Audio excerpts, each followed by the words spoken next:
All right, look, PrizePicks is America's #1 sports picks app, and it's the easiest way to win cash while you're watching games. Here's how it works. You pick more or less on 2 or more players, and you lock it in. That's it. No spreadsheets, no nonsense. If player picks aren't your thing, you can also pick teams now. Winner, spread, total, all in the same map. Team picks are live in 30 states, including California, Texas, my home state, and Florida. Most importantly, new users use code Speakeasy. $5 gets you $50 in lineups for free. PrizePicks. It's good to be right. Ladies and gentlemen, once again, welcome to the Speakeasy Sophisticated Sports Talk with the best in the game. It's the fourth show of the week. Hey, fourth show of the week. Yeah, fourth show of the week. It's the fourth show of the week, and it is an extra special show here. It might be the greatest episode in Speakeasy history. It might be. Because the boss yes, sir. is not in the office. Oh, hey. All right, Emmanuel Acho will not be here tonight. No more Acho takes. No more hatred. Oh my goodness, it's gonna be an amazing time. It's gonna be so great. Nothing could go wrong. It's gonna be so gonna be great. perfect. Look, we are joined here today though with not one, but 2 TJs. Okay, and this TJ was unbelievable in the league. I'm talking about a multiple-time Pro Bowler. I'm talking about an All-Pro, and I'm talking about a Super Bowl champion, a starter on one of the best defenses the National Football League has ever seen. I'm talking about TJ Ward in the building. How we doing today, sir. man? Hey, the boss is still in the building. Boss Ward 43, if you didn't know. Always been there. Hey, man, I am doing terrific. Thanks for having me. That's what I'm talking. I'm It's doing good. great, to have man. you It's here, a takeover, man. good to have you. Tell the 2 TJs. Nah, But it's only one right now, man. There is only one TJ right now. The other hey. TJ will be here shortly. You know how OGs move. You know how they look. are. Come on. You know how they are. You know how they move. Look, also joining us here in the Speakeasy, he is not an OG, but his forehead is the size and shape that you would see of a man in his late 40s or early 50s. I'm talking about the father. Now father times two. Come on. I'm talking about Indiana's own. Come on. Indiana's finest, if Come they do on. have a finest. I'm talking about Social Trey in the building. How we doing today, Trey? It just keep going. Oh my God. Oh! Wow. Listen, man. It's a good day Blum, to be back. blum, blum. You'll never find. That's a noggin if I have ever seen Hey! one. And joining us in the Speakeasy today, There he is. it's the OG in the What's building, happening? TJ Houshmandzadeh. Traffic be beating your ass, man. What's Bro. going on? What's going on? TJ, man. Man, listen, man. My son got football practice. Uh-huh. And so I leave practice and I come straight here. And bruh, sometimes it be easy traffic, sometimes it don't. Yeah. Yeah, I Them just lights, came though. from practice, too. Kids come first. Just what price? I left early, though. Oh, wow. I need to start leaving at 7:20. I've been leaving at Yeah. 7:30, and sometimes I'm good, Yeah, sometimes I'm yeah. But not. those extra 10 minutes might be the difference, man. They might be. Nah, They might be the difference in winning and losing. 17. Who's Where you coming from? from? See, I'm coming from. He coming from deep. I'm in LA. Yeah, no. Oh, he's yeah. in Hey, LA. Yeah. We playing that big boy football where we at. They are. You know They are what? We playing that just big boy started. football. TJ don't do the Coming losing. around. We coming around. We have a great show for you guys here today, and we have to start with some of the biggest news in the National Football League, and it's a practice clip. Uh-oh. But a lot of people are wondering why this practice clip was posted. The Philadelphia Eagles posted Jalen Hurts dropping back, looking over the middle of the field, an area in which he struggled with last year, and this ball is picked off by Quinyon Mitchell. He ends up punting that thing away. This video, as of right now, has 13.6 million views, and this is there's been so many different reactions to this. It's been a crazy day for the Philadelphia Eagles admin on social. Barstool comes out and says the Eagles social media team is doing Jalen Hurts no favors. They also had no pressure in his face at all, and he still threw a ham and cheese sub with extra mayo and meatball marinara over the middle of the field. Benjamin Albright said, I don't think we've ever seen an NFL team's social media account just firing up clips of their own QB getting picked off. Jeff Schwartz said, odd choice for a social media clip. And Todd Furman also said, putting your starting QB on blast when there are already rumblings that he can't use the middle of the field is certainly a choice. And of course, this dude chimed in as well. Emmanuel Acho said 5 million views in 4 hours, now 13.6 million. I won't guarantee somebody gets fired for this, but given my experience with the links people go to protect Jalen Hurts, somebody is getting cussed out for sure, and they may get fired. I want to ask you guys, TJ, you're a DB. This is what I believe to be a DB highlight clip, but do you take any issue with the Eagles posting this Jalen Hurts interception? You know what? In the social media era we live in, this is a perfect example of clickbait. It's clickbait. Oh, wow. They want the clicks. Now, I kind of like it though. You know, it's a realistic view of football and how camp go. Like, you got all these teams out here just showing the positives of their quarterback. You see them during the season, they throwing picks. This is a realistic play that happens in camp from one of the best corners in the league. Period. Our defense got to make plays too. And let's put a light on our defense. We're going to go back to being one of the top defenses in the league, starting with Quinyon Mitchell. That's what that looks like to me now. Was it a mistake? I don't think so. You see how many views it got. We see how many haters that Jalen Hurts has. Obviously, people going to like to hate, love to hate. 13 million views. Looks like a win for the Eagles when they know on Sunday, regardless, they're going to be a top team in NFC, and they're going to be playoff contenders. TJ, I know you're coming at it from the offensive side. Man, who was the receiver he was throwing to? I Looked believe like is six. it number- Looked like I six. think number it might eight, have been Hollywood Brown. I'm Wearing going to just the say zero. this. Number Yeah. one, the ball is dying, right? Yeah. The corner is undercutting the receiver. So the receiver, we got to be quarterback friendly, and I don't know if that's a curl or a dig. We got to run a better route. That's number one. We got to run a better route. Number two is who give a fuck? Like, your quarterback is going to throw picks in training camp. Yeah. Every quarterback is going to throw a pick in training camp.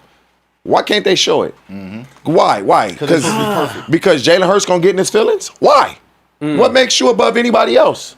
I don't have a problem with the interception being posted. I think, as a fan of the team, right? Everybody, who the best quarterback in the league?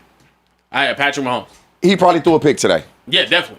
He definitely Like, did. it happens. Yeah, I mean, it's Matthew Stafford won the MVP last year. The Cowboys are picking him off in practice as well, 3 times from an undrafted It's because linebacker. it's Jalen Hurts. Everybody's going to say, oh, everybody throws picks in camp. Yes. But that receiver, there's no way the corner should undercut you because it looked like that's a dig route. Mm-hmm. We got to be quarterback friendly on that. I know you got to come back to the ball. And I'm a DB. You got to work back to the ball. That was I may lazy. not catch that. He ain't picking that off. Okay. I may not catch it, but you not intercepting that ball. Let me tell you what my problem is. I don't have a problem with the interception being posted. We see interceptions posted all the time. I think it's one of the best players in the league in Quinyon Mitchell. His interception in practice is going to get the fans excited. The problem is you have multiple angles. You have a social media team with access and multiple angles, different shooters on the field. Normally, whenever you see interceptions posted and QB1 is the one that threw it, you're going to see the ball, the quarterback in the back, and you have to kind of sift through the clip to see who's the one that. This is a slow motion clip where you see Jalen Hurts' entire drop back. Can we roll this one more time? But Kieran, it looks like a Jalen Hurts highlight, and it ends up turning out to be a slow motion throw, one of his worst throws probably of the day. it's not a bad. How do we know it's a bad throw? How do we know it's not a bad route? I think it's a bad throw because How? How is a DB undercutting a receiver? He running the route for the Get that receiver. hell The out. window's so narrow. Look If at you- the if you narrowest look- view. If you I'm look, not- You were so excited That's to not- introduce this topic. That You is gotta, not- okay, you gotta hold on. reel it in. We're- Do we're- your he job did- and be he did unbiased. come With in. Hollywood Brown slowing down You were this so much, excited, I want bro. you to look at the position Hollywood let Brown me is look. in right now. Let me look. I'm Do looking. you think this is a good throw? Okay, let now, me see. if you see number 24, he's a safety, so Yeah, he's Andrew over the Cougar. top. He's over the top. So that's some type of quarters, probably cover 2 look, really. And the receiver must run a better route. And just say the receiver ran a great route and it was a bad throw. Just say it was. When you start naming the best players on the Philadelphia Eagles, does Quinyon Mitchell's name get mentioned? At the It should top. be. Yeah, Yeah, and absolutely, yeah. so we gonna show Hey. it because that was a good interception. Yeah. So when you start naming the best players, number 27, his name is going to be called. My thing is, especially with a defensive bias, like you get all these highlights of these quarterbacks and receivers from an offensive standpoint when we know defense wins championships. Like if it was Quinyon Mitchell getting hit, then what? Oh, shit. And that's what I don't like. You got like new offensive weapons or new quarterbacks or whatever team may have in camp, and all they want to show is when defense gets scored on. Well, that lets me know one thing. When you get in the game, your defense finna be getting hit. It's the same thing. It's an offensive bias. Everybody likes to see the quarterback be perfect. We know quarterbacks aren't perfect. They throw picks. I picked off Peyton Manning in camp, in practice. He gets picked off too. Tom Brady gets picked off. Like TJ said, bro, it's going to happen. Yeah. So just for them airing it out, I wouldn't say it's airing it out or like counterproductive. It's football. I think there's something to say though about offenses being what people go to see. Like, unfortunately, if you guys play college football, right? You guys have had spring games. The fans show up. The team of the fans of the team at the spring game. Whenever there's a pick, are they sitting there? Are all the fans like, oh yeah, yeah, absolutely, they're cheering way louder whenever one of the DBs is getting people barred. love offense until it matters. Touchdowns. No, we want touchdowns. Like the fans come there, they ain't going there to see no interceptions. Yeah, they want to see touchdowns. Yeah, they are. Yeah, but. What? Yeah, they are. You know that. Man, Come on, man. Come on. Like, you even know at training camp, they're cheering more when there's a touchdown. I'm going to keep it a buck. They cheer for touchdowns, but the loudest cheers come from interceptions in the crunch time. The loudest. When the stadium's the loudest, it comes from picks. When we talking practice, to me, the loudest are for sure a touchdown. In training camp, a touchdown or a big hit. Yeah, training. I would have liked to see or seen another angle of this because I want to really see who's at fault. I can look at the route combination and kind of tell. Because, yes, this does make it seem as if Jalen Hurts threw a bad ball. And if he did, okay, he threw some ham and cheese out there. And if he did, that's okay. Because this is training camp. I'll ask you guys this, though, on a more football note, right? Jalen Hurts, there's been a lot made this offseason about the Eagles trying to target the middle of the field, and it's been an area in which he struggled recently. Does this give you any concern for Jalen Hurts moving forward? I know it's just one clip, but does this give you guys any concern that Jalen Hurts might just be a quarterback that's not capable of executing consistently over the middle of the field? We know one thing. If he can't throw over the middle of the field and still win a Super Bowl, that says a whole lot about him. Like, if I can only throw outside and I still won a Super Bowl and put up stupid numbers winning that Super Bowl, I don't give a damn if you never throw over the middle of the field. Give me another ring. Are you concerned about him this year, though, given the performance last year? Define concern. What am I concerned about? Are you concerned bombs in what? Leads the league in interceptions? Like, no, I'm not. He's never going to lead the league in interceptions, but I'm not concerned because I know what Jalen Hurts is, right? I think you got to be concerned. You do. Oh, wow. You do. You have to be concerned because when it's looked as if your quarterback is holding you back, that's what everybody believes, that the quarterback is holding them back, whether it's true or not. That's the perception is top 5 O-line, top 5 running back, top 5 tandem receivers. Offensively, who's holding them back? Our quarterback, because everybody thinks our receivers is good. Everybody think our offensive line is good. Everybody believes our running back is good. But we know that's not true, though. Huh? We know that's not true. What's not true? That the quarterback is holding them back, because you talk about the receivers and A.J. Brown, but we seen him drop the ball in the clutch in the playoffs against the Niners that caused them to lose at home. So the quarterback can't be the one if I'm putting the ball in your hands and you drop 2 big play balls for the game. He has some drops, but he threw another ham and cheese sandwich towards the end of the game though too. Like it's. But you got these ham and cheese. Did he put the ball in his hand for AJ Brown to make a play and put them in winning position? Did he or did he not? He did. Okay, he did. That's all I'm saying. Yeah, I gotta ask y'all this: with all of the discourse around Jalen Hurts not being able to throw the ball, but how bad of a look is this for the Eagles PR team, their social media team to post this? Like, do you think this heading into the season, just weeks away, has any effect on Jalen Hurts and or the team or his relationship with the organization? It shouldn't. Yeah. If it has any effect on that, then mentally we're super weak. Yeah. Because it should not matter to me. If I'm Jalen Hurts, I don't care that that's out there. That ain't going to be the first or the last pick I throw in the game nor practice. Like, we're going to have negative play. It's crazy. I'm driving here, man. I'm talking to somebody about exactly this. When you make a ton of plays, play after play, week after week, game after game, does that make you the best player? Because there's always another play. There's always another week. There's always another game. You got to be consistent and do it over and over, because when you make a couple of bad plays, does that make you the worst player? Right. You got to be able to let shit go and understand when you play sports, it's always the next play.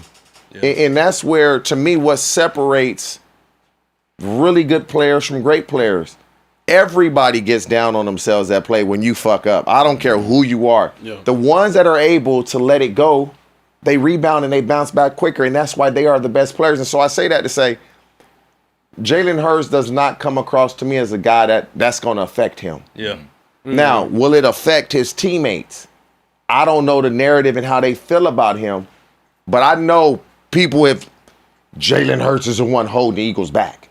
Yeah. That's what is the narrative out there. Yeah. That's well said and well thought out from a former NFL player, but I'm a hater, so I disagree with everything you just said. Look, moving forward, we have to talk about the Cleveland Browns. Head coach Todd Monken came out and said that Deshaun Watson will be starting the first preseason game in Chicago against the Bears this Saturday, and he plans to start Shedeur Sanders in the second preseason game at home on next Saturday against the Bills. If you guys didn't see yesterday, they released the depth chart and it said Deshaun Watson or Shedeur Sanders as the starting quarterback. Every other position on the field has an already named starter, but the quarterback position still not determined yet.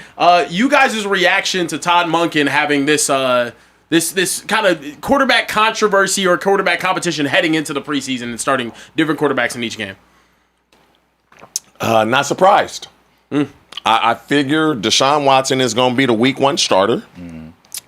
And so he's going to start preseason game number 1. And if you don't believe he's going to be the starter, then it's a seniority type of thing. Who starts the first game in the preseason? I don't believe it matters. I truly believe Deshaun Watson is going to start week 1. Yeah. Deshaun Watson is going to probably get 3-4 games. If he's 3-1 or 2-2, he may get more. But you can't put too much stock into this, because when they play the Bears, what you think they starters going to play?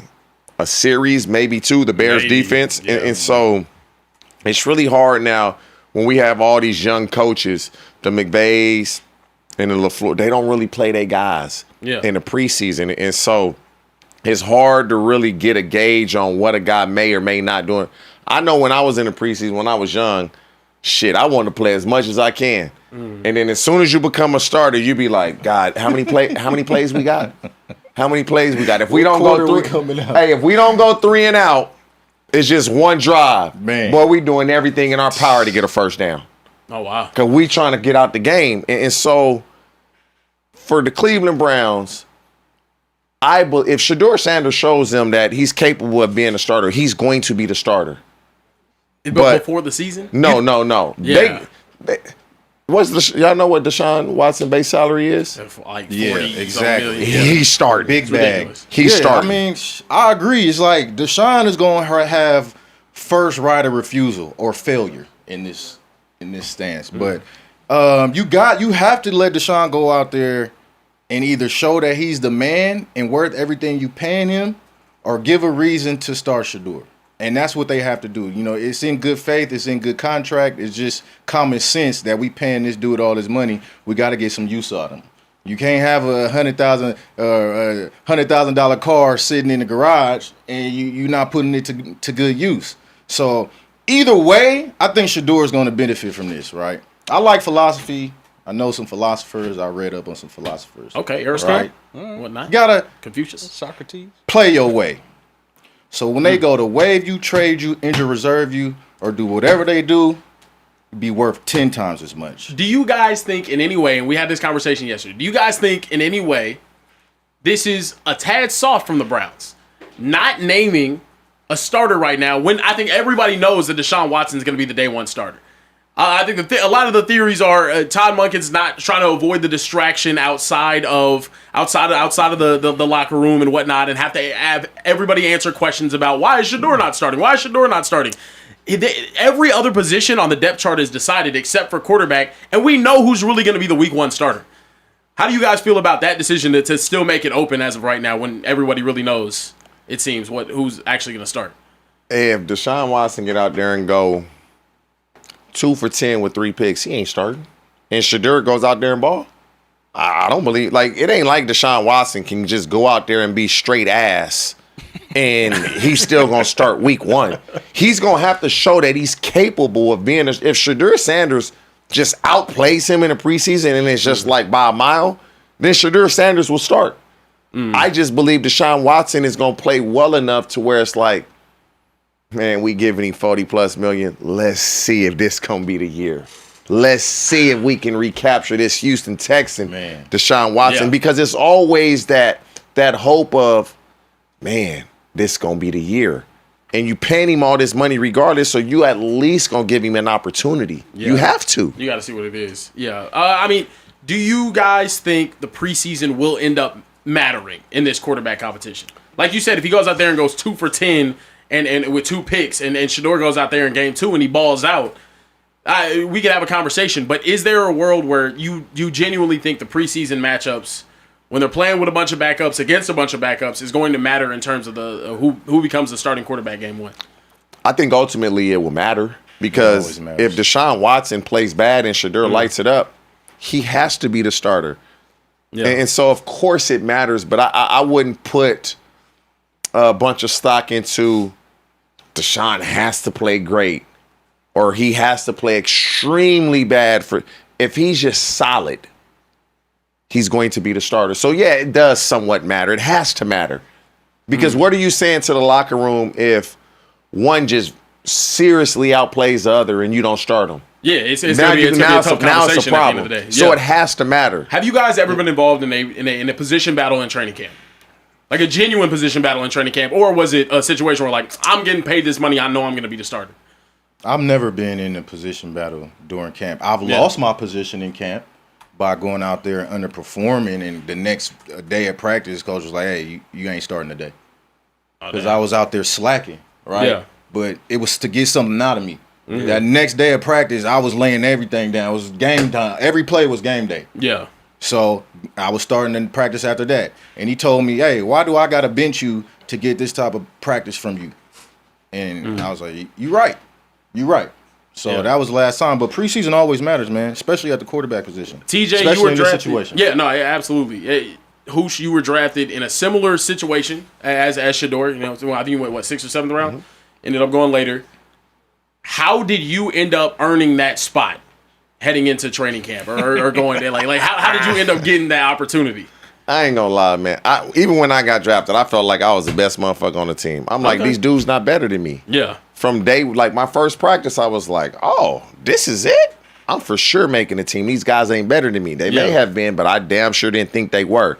I'll say this. You all know, if you're drafted high, you're gonna get put in front of the guys immediately. If it's close, they're going with the guy that's drafted high. There's battles at every position in training camp to a certain degree. But the guy that's making the most money is going to play if it's remotely close. Like, if I'm the starter and I'm a 7 and you battling or you trying to take my spot, you're not taking my spot if you're 8. Man. You got to be a 9. Wow. Minimum. Because I'm making so much more money than you. It's close enough to where we going to play the guy that's making the money.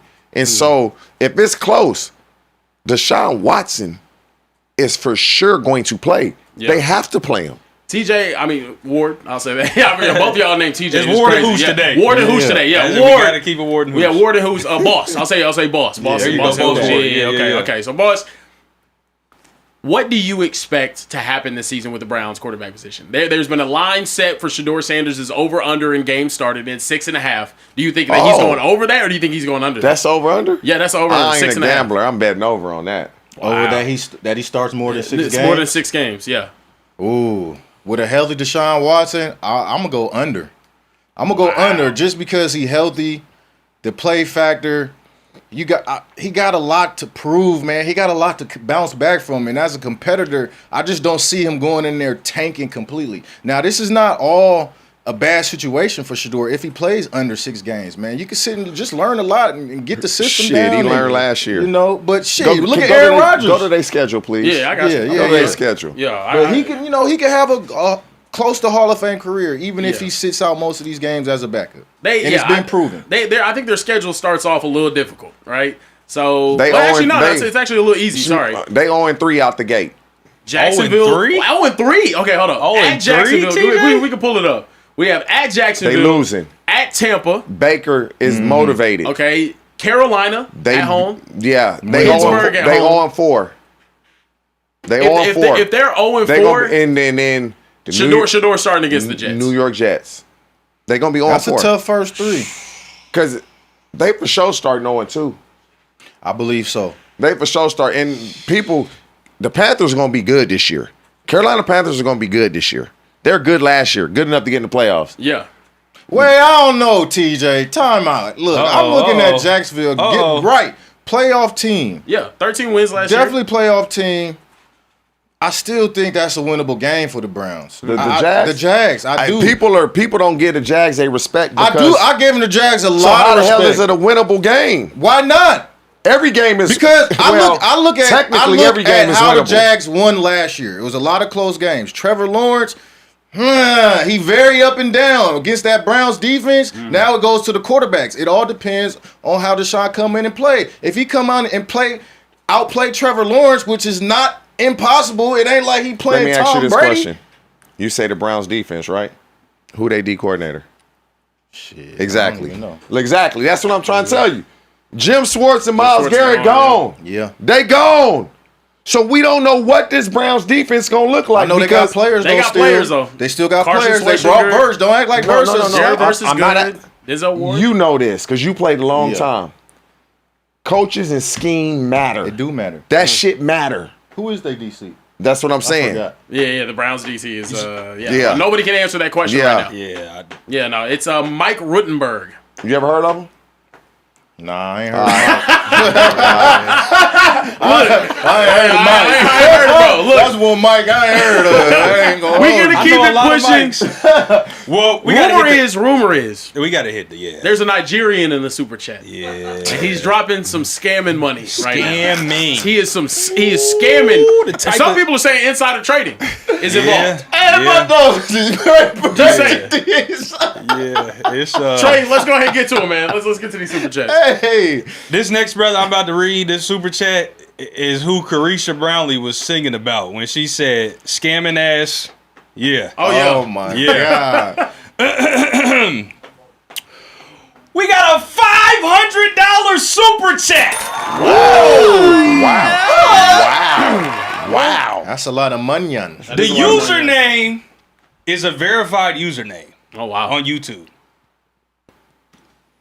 Goes by the name of Emmanuel Acho. Echo Acho. Emmanuel. Greedy Manuel? Echo. Greedy Manuel. Oh my Chinedu. Sebastian. Chinedu. And he said, I'm just making sure I don't have enough money to pay Trey. And Rome, what the fuck? I leave for one day and you mess up the audio? Oh wow. This is why I tell y'all don't pay Rome. Don't pay Rome. It is Rome's fault, unfortunately. It is Rome's fault. It's literally Rome's fault. That's crazy. But y'all want to rock. Anyway.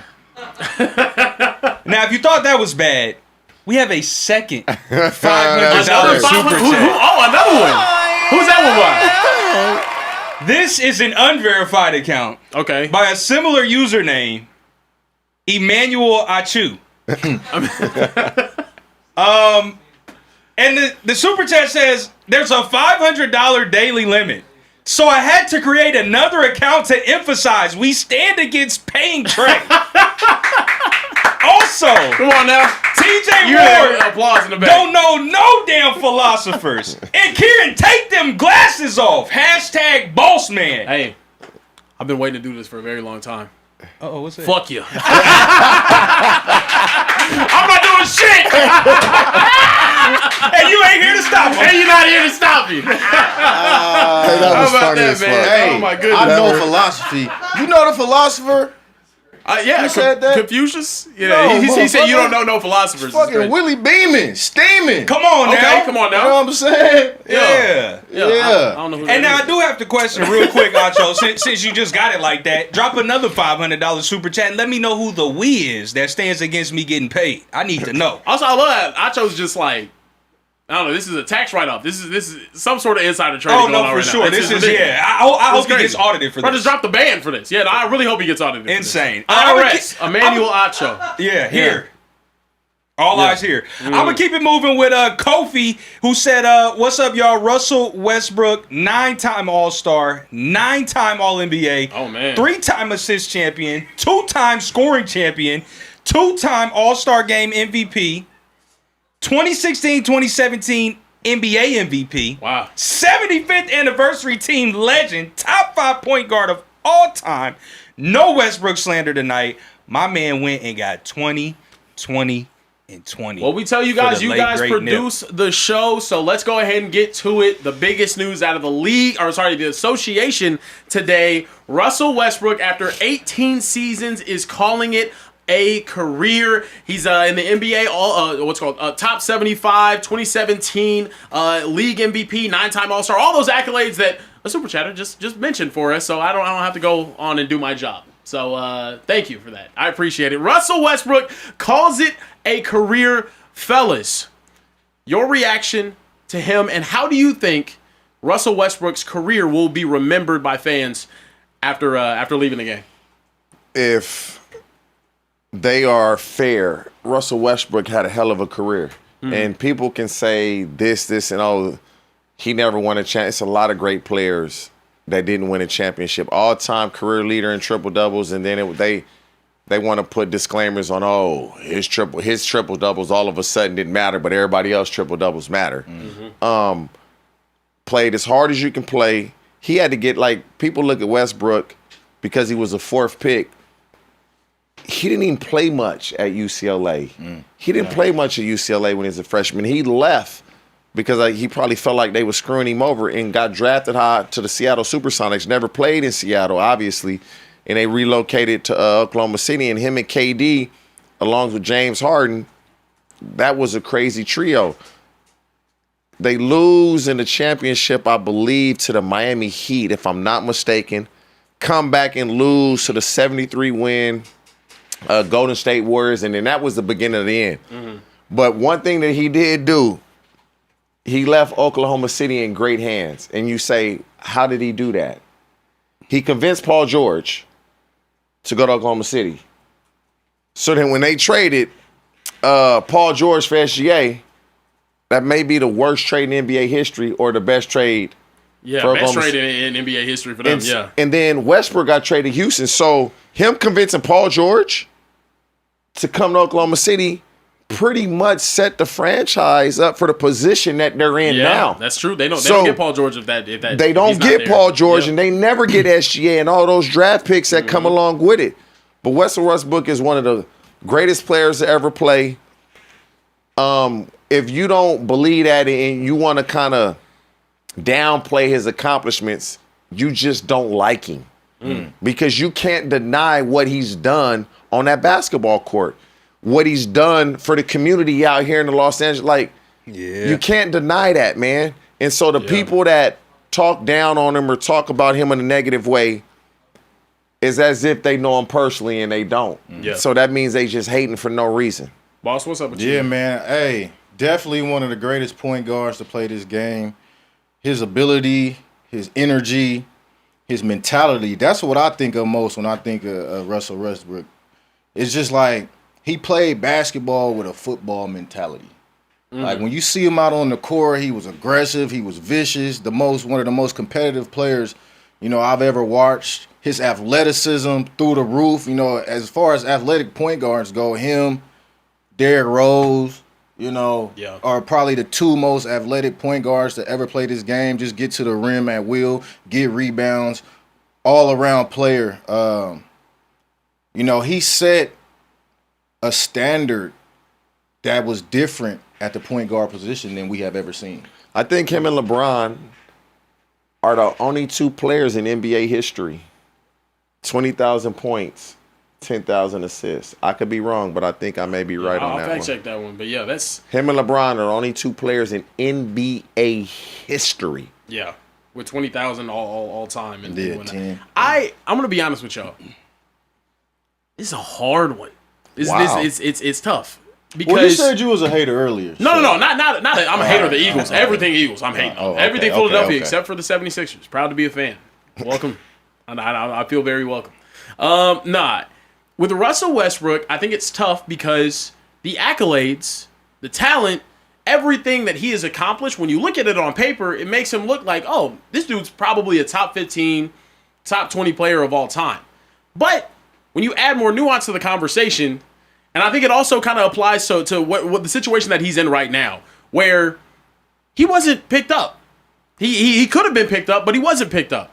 It was a situation where I think I still think Russell Westbrook is physically able to play in the National Basketball Association, but the thing is he's not capable of being a role player. He's not efficient enough to be a role player. And I think that's the problem with what his career... Why is that a problem? Because I don't think he was ever a championship player. I think he was an amazing player, but I don't think he was a championship player. And I think that's why, for me, it's hard for me to throw him in the same conversation as some of the greatest point guards of all time, because his contribution, I feel like in a lot of senses, held teams back. What Good great teams player back. have you ever asked to be a role player? Towards If you the have end of their great career, players, a lot. like who? Towards the end of their career, a lot. Bird, Magic, no. No. Jordan, no. They retired early. Who? Bron? You gonna ask Bron to be a role player? No. Steph Greater than Curry? Russ. No. But all James greater than Harden, Russ. Chris Paul. We seen Chris Paul trying to James be a role Harden's being player. asked Didn't right work now. out. Is Chris he? Paul was a role player though towards the end of his career, and he was capable of doing it for But longer. him not able to be a role player, that's not a knock on Yeah. him. That's not a knock on him. He's played, was it 18 years in the NBA? Yeah. I'm not saying that If him not I being can't able be to a role player. fuck, I played 18 years. Sure.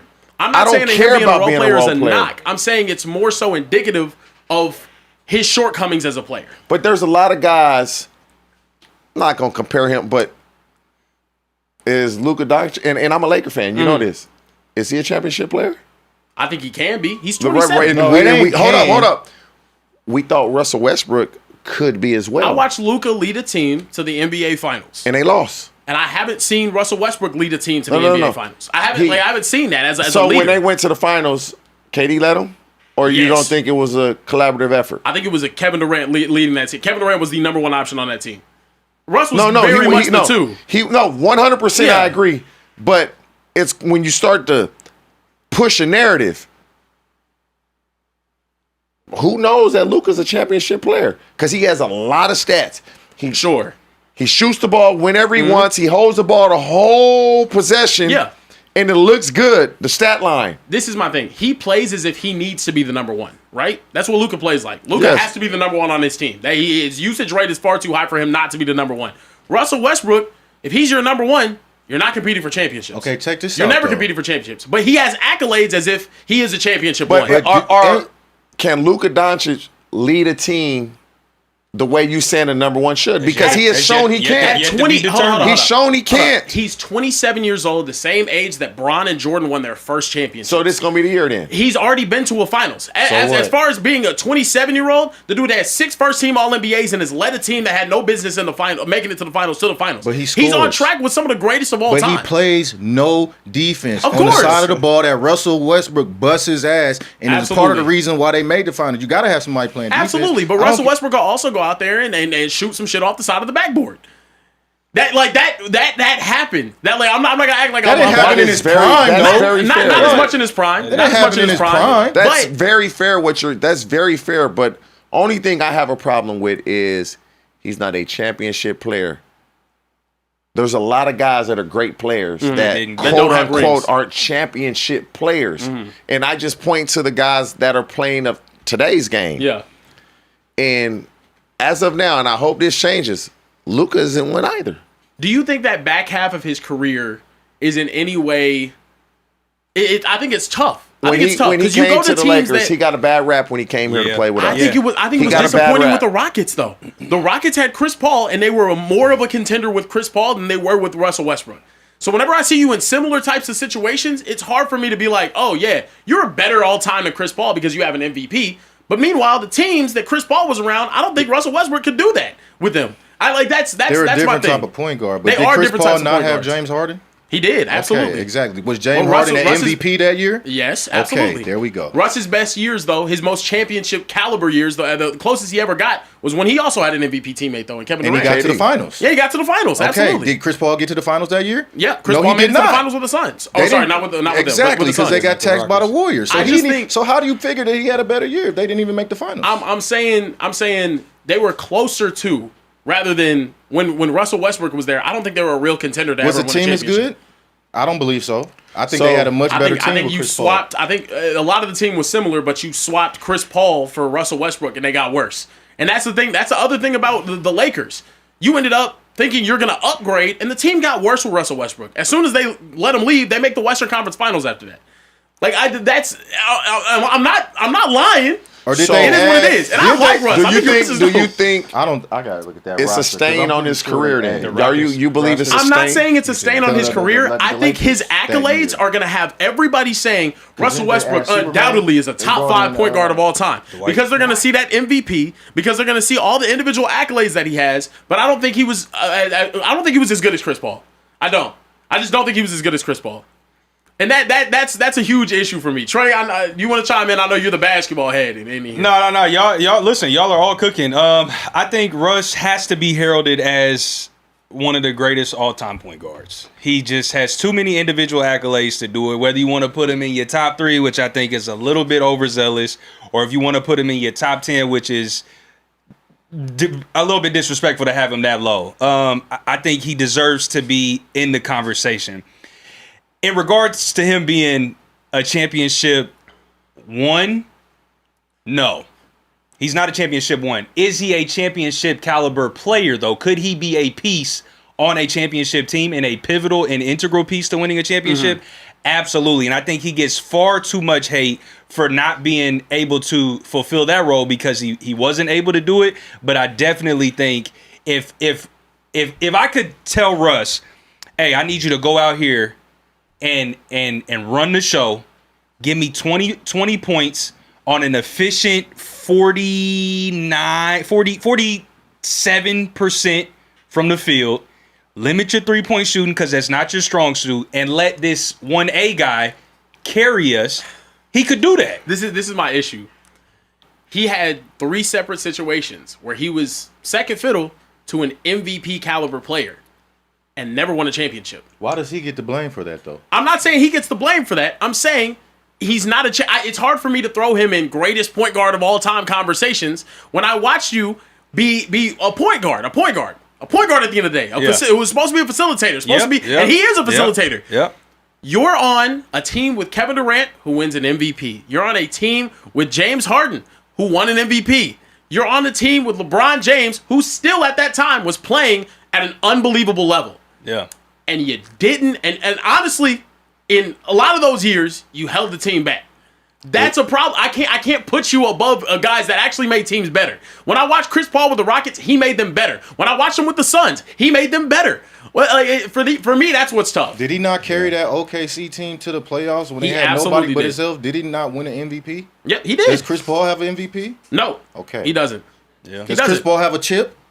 No, he Okay. doesn't. There's no way I'm taking Chris Paul over Westbrook. You're gonna look at the accolades and say that. There's no but way. I I'm don't- just saying, there's no way. I don't and know. I used to like Chris Paul, but then I look at the big games with Chris Paul. Steph Curry was giving him, was making Chris Paul look so bad. Yeah. Terribly bad. Who's generational, though. but wait, Kieran, who's closer to being a championship one? Chris one. Championship one. No. Chris Paul or Russell Westbrook? No. I think as far as a championship one, Russell Westbrook would never win a championship as a number one option. Ever. Never. But Chris Paul would? I don't think Chris Paul would either. But who's closer? But that's not the question though. Neither of them have a chip. Neither of them are capable of being a championship one. When they were second fiddle to a superstar, or even not, Devin Booker's not in the same class as Kevin Durant, James Agreed. Harden, or LeBron James. Agreed. They got closer to a chip. Well, I'm just being honest. Like that's. They had 8 and 2, right? Yeah, there's I just think history's not going to look as I mean, fondly there- upon like the there's- highlights there's are nuance awesome. to it. There's a Yeah, lot of there's nuance. so going on. different There's as a lot players. going like that would Yeah. be like saying That's why. John Stockton can't be a all-time great point guard. He can't be top 3 because he didn't win he ran into Jordan. Of course. So there's nuance to everything course. that is said about being a knock against Russ Who not winning do his you think was championships. better as The Thunder were young. Who do you think was better in a supplementary role to a superstar as a point guard? John Stockton with Karl Malone or Russell Westbrook with all those guys? John Stockton, 100%. Not close. So I'm not going to say Russ is better because the point of this I'm not sport saying- is winning championships I'm not or saying- getting close to doing it. Yeah, It's like- no. My point wasn't to say that Russ was Getting better even in the close, same I mean, getting close conversation don't mean as nothing. as Yeah. That's Russ, how he but- got to the finals. Yeah. That's I mean, true. what more do you want from him? That is what it is. Yeah. I just think history might not look as fondly upon him because now, would you guys say Jalen Brunson retires? So with all the assists, You know what I mean? and the Like pick and Jalen rolls, Brunson was a championship one. Jalen Brunson retires in what? I think Jalen Brunson will probably end up in his career better than Russ all time. Jalen Brunson retires today in what? If Jalen Brunson retires today, He's what? He has done something that Russell Westbrook has never done. And leave it at that. Yeah, leave it at He that. won the MVP, of course, but also And his career is not anywhere near as good as if Jalen Russ's. Brunson was in a situation where he could run upstairs, you know, I'm not. Gonna He do it. is. I'm not gonna do it. He does that. He does. I'm saying to the extent where He I know we're not a does. contender. I know that I'm really out here chasing rebounds, and Steven Adams is. Well, let's keep it real. Come Let's on, keep bro. it a buck. It's Yeah. a whole nother NBA right now than it was. It is. when- It is. It is very different now than it was in all these top 2012. 25 players. Forget top 50. Top 25 players that was in this era. Yeah. Yeah. Period. Like Yeah. that era. true. Come on. No. It ain't even comparable That's true. for Also- right now. The Knicks right now may not make the playoffs in that era. You know what I'm saying? Yeah. Like, let's Yeah. keep it a buck. Yeah, Yeah. maybe. But yeah, I also say Yeah. credit to Russ. He's Yeah. an all-time great. He is undoubtedly one of the Enjoy greatest point retirement, guards to brother. ever play the game. Enjoy I don't retirement. want to. Yeah, enjoy the retirement. Yeah. You earned Not a it. championship one though, but it never was. All right, Let's hit some super chats. Let's hit some Trey, super before we chats, keep it man. So pushing. listen, Shajil said, "Hey, Speakeasy fam, keep up the great work and looking forward to watching y'all during the NFL season. Start, bench, cut. Hoosh, we gonna hear from you first on this. Stammering. Who's your TJ. Who's in boss today, man? That's what it is.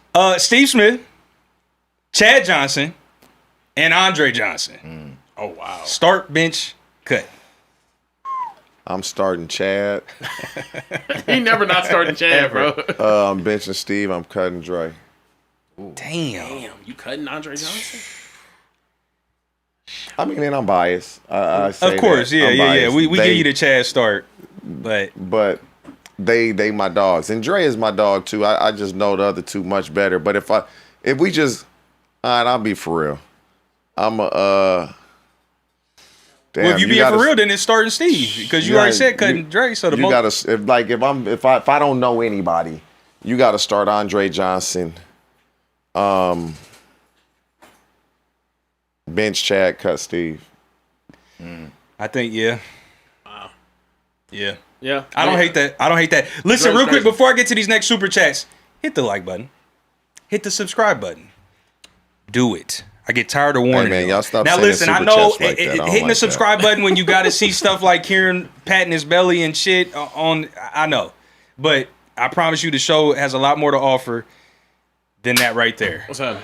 Whoa, and what also, was that? Don't worry about it, bro. Whoa. yeah, Don't worry about brother, it. yeah, There it was some ass back there. You smacked Crazy. it gets real freaky behind that bar when Kieran's there. But listen, also, I forgot to mention Emmanuel Acho and Emmanuel Achu.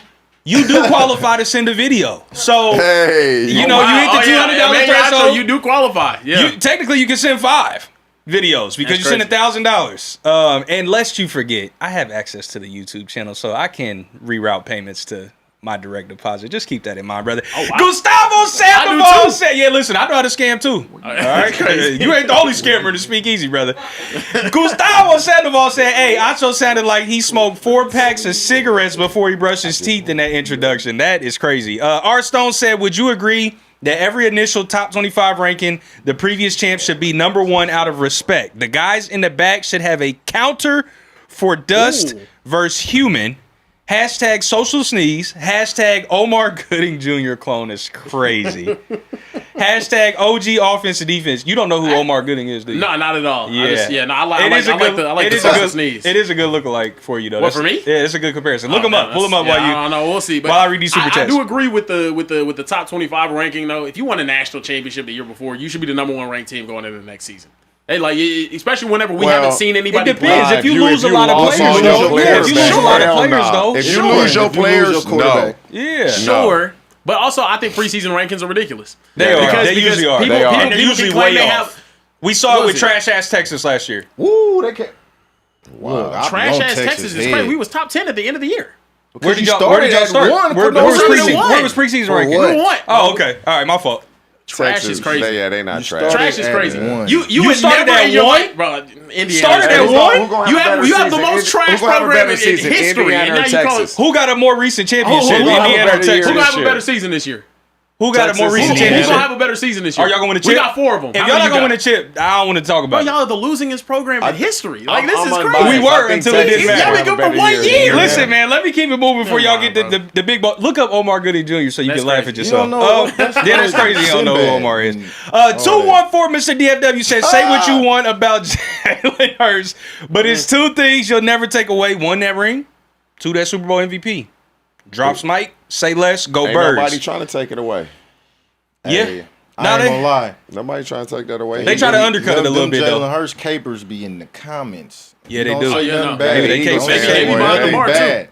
Hey They- man, boy, the They Eagles fans, relentless, boy, even on their boy, own. no, yes. That's fair. Listen, Cannibals. R. Stone said, don't forget the Cowboys social media team did Dak the same way after DJ Khaled voice another playoff loss. That's cool. Hashtag Glass House Bear. Don't throw stones, brother. Bro, I don't throw stones Can at we be the Eagles' honest? house, bro. Why is the clapback always about Dak when I always say that Dak is a bad playoff performer?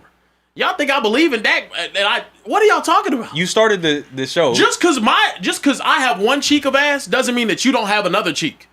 You know what I mean? Whoa. Nah, They two cheeks on the hold same Yeah, ass. you That's lost me with that one. ridiculous. Yeah, you lost me with that one. Bro. 2 more super chats. We gotta keep the show moving.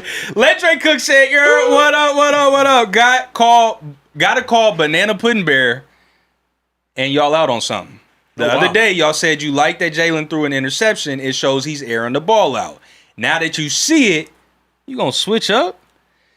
Go Birds! Where is Shady when I need him? Time out. I do want to see him throw picks. I do. He went 3 days of training camp without having an interception. Yeah. I want to see him try to push the ball downfield. You have to work on things, right? Whenever you're out there, what did AJ Brown say? I'm crafting right now. Crafting. This is training camp. I'm supposed to be getting better. Yeah. I'm okay with him getting better. But when you throw that wounded duck, meatball marinara piss missile down the middle of the field and it gets picked off by Quinyon Mitchell, you're going to get these jokes too.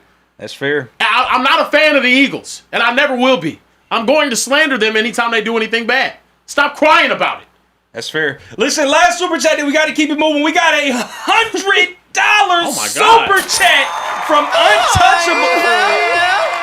I'll let the sound Is that effect you? finish. Nah, Yeah, that's it not is. me. He's That's freaked. I not told you me. he's utterly freaked I can out, do bro. it. I can sound just like that, but He's- that's not me. You said that like it was a thing of pride. Like, That's me. that's- I knew that was coming out. That's me. Listen, Untouchable 473 said first time super chatter showing y'all boys some love. Y'all have been underestimating New York Giants too much. I can't wait until they prove everybody wrong, and it starts in week 1 when we put belt to ass to them bum ass cowgirls. They do that. Can't wait. Then they gonna open some eyes. Yeah, they do are. that. They will open some eyes. They definitely gonna do that. Listen, Karen, that's we all I gonna- got in the super chats right now, brother. Cowboys gonna Did you open want up to respond something. to that by chance? Oh no, Like, we gonna open up something week 1. let's keep the Yeah, show. let's moving, keep the bro. show You pushing. off the rails today, Speaking of dog. opening up something, Ben Johnson opened up the offense for the Chicago Bears, and they were elite last year. And he wants more heading into next season. He said, I want to have the highest scoring offense ever. I know how many points per game they scored, 37.9, the Broncos in 2013, and I want to surpass them. I want shutouts. I want blowouts. The Bears offense now going to be a juggernaut just doesn't make sense in the history of the NFL, but Ben Johnson has turned this program around. I said program like it's college. This team, this organization around.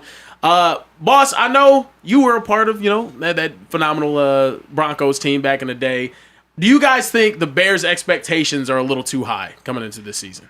Yeah, you gotta slow his roll. you gotta slow your roll, Ben. I know you improved. You brought in the offensive line, started to run the ball better, but you gotta slow your roll if you're trying to win the Super Bowl. Now, if you're not, you just want the highest scoring offense, then go for it. It might be a lot of interceptions, might be a lot of turnovers, but last time I checked, they were top 3 in rushing offense, right? Rushing don't really turn into a lot of points, right? The passing game really turns into more points. But if you keep running the ball the way you did last year, you'll win more ball games. Now, if you just want to score points, go out there and air it out, right? But is that defense going to create turnovers in order for you to get the ball back as many times as they did last year?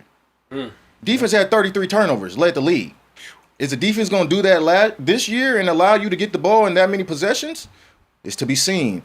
You lost 2 of your highest turnover creating players with Bayard and Wright. They're both gone. The guy you brought in, Kobe Bryant, he just got hurt. You got a rookie at safety, Dylan from Oregon, which is, he's a rookie. So we'll see. I would focus on winning ball games, controlling the ball. Do what you do. Run, play action. We don't want Caleb to get back to throwing them interceptions like he did the year before last. So Does Ben Johnson must know something we don't know? you got to. Because those are lofty, real lofty goals. Yeah. When you say we, in addition to wanting to win a Super Bowl, we're trying to break the all-time scoring record. He must see something in Caleb Williams in training camp in this offseason that would make him say something like that. And so if he feel this way, shit, I want to see. If you feel like your offense is that unstoppable, I want to see this because they're going to air this thing out. But you play in Chicago in inclement weather. That's what I was thinking. You're going to be playing in Green Bay in inclement weather. Minnesota. But I will say in the Dome, and Detroit Lions in the Dome. Yeah. But all your games, home games, for the most part, once you get past October, it's hit or miss in Chicago. Yeah. But I like it. I don't mind it because now he's putting pressure on himself as a play caller.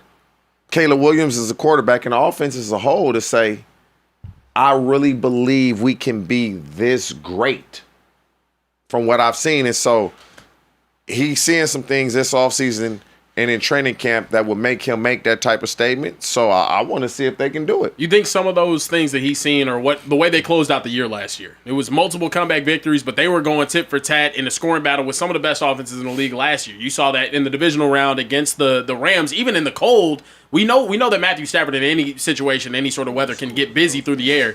But you saw Caleb Williams be able to do that. And he also bragged last season about Caleb Williams. He said whenever you have an arm like that, he cuts through the wind. It's not an issue for him. Is this just going to be more of what you saw last year in Caleb Williams? And do you think he can take that next step and become an MVP caliber guy heading into year 3? Caleb Williams will be better. Anytime you're going into your second year in the system, you're going to be better than that initial first season because you're not thinking about things. You know the checks. You know the audibles. It's just much easier now. Instead of you getting up to the line of scrimmage thinking about X, Y, and Z, you already processing, okay, if I see this is where I'm. It just makes things so much easier as a quarterback and as a player in general. When you're not learning offense, you're trying to master it now. Mm-hmm. It's just a different dynamic from that front. But can Roma Dunze have a career year and stay healthy? Because if you're going to set that record, that's what you're going to need. Can Luther Burden have a career year and stay healthy? That's going to be a key. Luther hurt already. He hurt now. And so those are two guys you're going to rely on strongly. And so those guys need to be healthy. They have to have career years. This offensive line is going to have to block. I'm not too much worried about Caleb. I'm not. I believe Caleb is going to be better. I believe Caleb will be in the MVP conversation. If they break this record as he says that's his goal, Caleb going to win the MVP. Wow. Do we think in any way, looking at their schedule this year, right? So looking at it, they play Minnesota twice. Minnesota was a top defense in the league last year. They play New England. They play Seattle on the road. New Orleans had a sneaky good defense last year as well. But there's not too many, outside of those names, too many elite defenses on the schedule. Obviously, Philadelphia, elite defense. But do you think this is actually an attainable goal from Ben Johnson? Or do you think this is just training camp, hoopla, hyping this team up? Yeah, I mean, I was going to get into that, right? You're going to have Detroit, who's bringing back top-notch defense. Minnesota's bringing up a top-notch defense. You got Green Bay, who's got some ballers over there. That's just within your division. So I think it's just a lot of talk that you don't need right now. You don't need this right now for your team. Like, this is kind of surprising from Ben Johnson because he doesn't say too much. He usually he comes off to me as a come to work, bring your lunch pail, and let's go to work type coach. So this quote is very, very surprising. And then you look, like, not even to compare, let's do it for right now just for the sake of the argument, is that Bronco team. Peyton Manning, Demaryius Thomas, rest in peace, Julius Thomas at tight end, Wes Walker. Like, Yeah, Eric Decker out there who's getting it was busy. crazy, yeah. I don't see nothing close to Demaryius Thomas on Wow. Yeah. on the Bears receiving corps. Like, nothing even close. They're hoping Duze is a good receiver, don't get me But wrong. at that time, though, like, Demaryius Thomas was established. He was a good player. The Bears receivers are young players trying to establish themselves as DT did. He had already established himself as being a good player. We knew who he was. We knew he could go out there and win. They hope they can do it. And where they were drafted, they better be able to do it. Yeah, Especially Rome. Especially Rome Rome. is nice. He a top 10 pick. He got to go do it. Yeah. Hoosh, you're an offensive guy. If your head coach came out, Marvin Lewis came out and was just like, yo, I'm expecting this offense to be record-breakingly good. Does that make you guys feel like there's an added pressure that didn't need to be there? Is it getting you excited? What would your reaction be, you and Chad, to your head coach coming out and being like, we're going to be a record-breaking offense. I want to do that. As a receiver, shit, we about to air this thing out. It's music to my Music ears. to your ears, yeah. Yeah. Music to my, as a receiver, that's what you want. If the game is going to be on the quarterback and the receivers, and the game is really always on the offensive line, we just get all the credit, then let's go. Who do you guys think actually will have the best offense in the league this year? Last year was the Rams. Cowboys were in the conversation. Bears coming into this season, phenomenal rushing game. Who do you guys it'll think be is the gonna Rams and the Cowboys again. That's my two. Rams, Cowboys, two. I'll go an outlier. I'm not going to say the Bengals because I believe they'll have a good team offensively. I'll say the Chargers with Mike McDaniel. I'll say that. Oh, Yeah. healthy old line back. It will be a little bit different, but You think about that offensive line. You think about Herbert. yeah. The receivers, if they play, if they give Trey Harris opportunities, Trey Harris gonna burst on the scene this year. Like why he didn't play much last year. That's what's gonna happen. Yeah. All right. Well, I agree. It's a good point. Moving forward, we're going to talk about the New England Patriots. Drake Maye took the podium today after training camp and had some things to say about A.J. Brown and keeping everybody happy in the receiver room. I think it's the best thing, for that is winning. I think nobody really, tries to complain when you win games, and I think nobody's, really, that, prideful in this sport about, personal stats or achievements when we're winning games. So that's our job as a team, and come together and try to win games. So I think that's the biggest thing that coach is preaching, and we're trying to be second voices of him and knowing that protect the football team and do things the right way. But no, I think my job isn't to try to make everybody happy. I think my job is to have the offense move up and down the field and score points. Job not to make everybody happy, but to go out there, win football games, and score points. The Eagles won a lot of football games with A.J. Brown, but there were still, some emotions there. Do you guys believe Drake Maye can keep A.J. Brown happy this season? Hey, come on. He don't know Baby D. That's why he looking at us like that, because you don't know Baby D. Hey, we seen it last year. The Eagles was winning, and he still had issues, right? It sounds good right now. It's a young quarterback. He's optimistic, has a very talented receiver in his room now. But if it's one thing about A.J. Brown, it's not just about winning. He has to win, and he has to get his, what they say, ducats at the same time. Yeah. I mean, I think the same thing's gonna happen with Drake Maye, man. Drake Maye gonna be frustrated by him. He gonna be frustrated by Drake Maye if he don't get the ball, and they may be winning, but it's more than just winning, Drake. I'm sorry to say. I disagree with that. I don't feel like A.J. Brown put much of a fuss up about not getting the ball much last year. Everybody else did. Everybody else did because it was obvious. How many games will we see Drake Maye complete 105 passes in a half? How many games you think we'll see that? Never. Probably none. You don't think Josh McDaniel is going to be dialing up plays for A.J. Brown? He's not going to have these problems because he has an offensive coordinator that has coached some really, really good receivers. Yeah. And he gets them the ball, and he got them the ball. What you think he's going to do with A.J. Brown? This is not going to be a problem with the New England Patriots and Josh McDaniels, offensive coordinator. A.J. Brown will get targeted every game, early and often. I don't expect it to be a problem, but let's play devil's advocate here. It's not. Let's play devil's advocate here, though. Guaranteed. If there is a situation where they go out there and he might not be a part of the game plan, and they're rotating coverages towards his side because he doesn't have a Devontae Smith They're going on the to put him in the opposite side. slot. Sure, they can move him around. They can do more than what the Eagles probably could have with Jalen Hurts. But what I'm saying is, if there's a situation where A.J. Brown goes out there and gets 3 targets and they still win the game, do you think that he's going to be happy with that situation? No. Yes. No, we've seen it. Hold up. What happened the game before that? Give me what happened the game before that? Before he had 3 targets? Yeah. He had 10. He He's ended up fine. having, yeah. He's fine. I'm He had telling 10 you. targets. No, he's saying No. hypothetically. He's saying in the hypothetical when, right? You saying if Drake Maye gives him 3 Hypothetical? targets, Oh, yeah. he's saying give him context about the game before. The game before, So he let's probably say had 10, yeah. let's say he has 10 targets the game before, then Yeah. he gets 3. Not a word.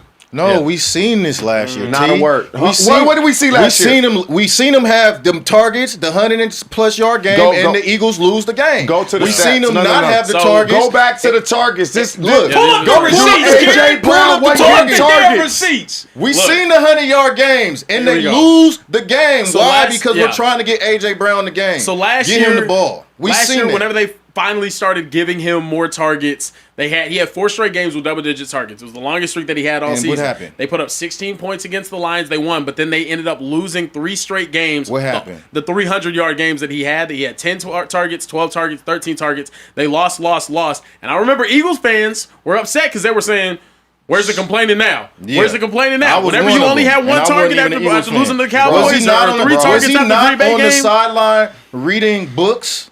when they were winning." Was he not? But what was his numbers like? Bro. Was he not going Bro, back and forth with his when you OC go and his head coach when you on the go sideline? the first 8 games, Was he not? and you get one double-digit target game. Come on, man.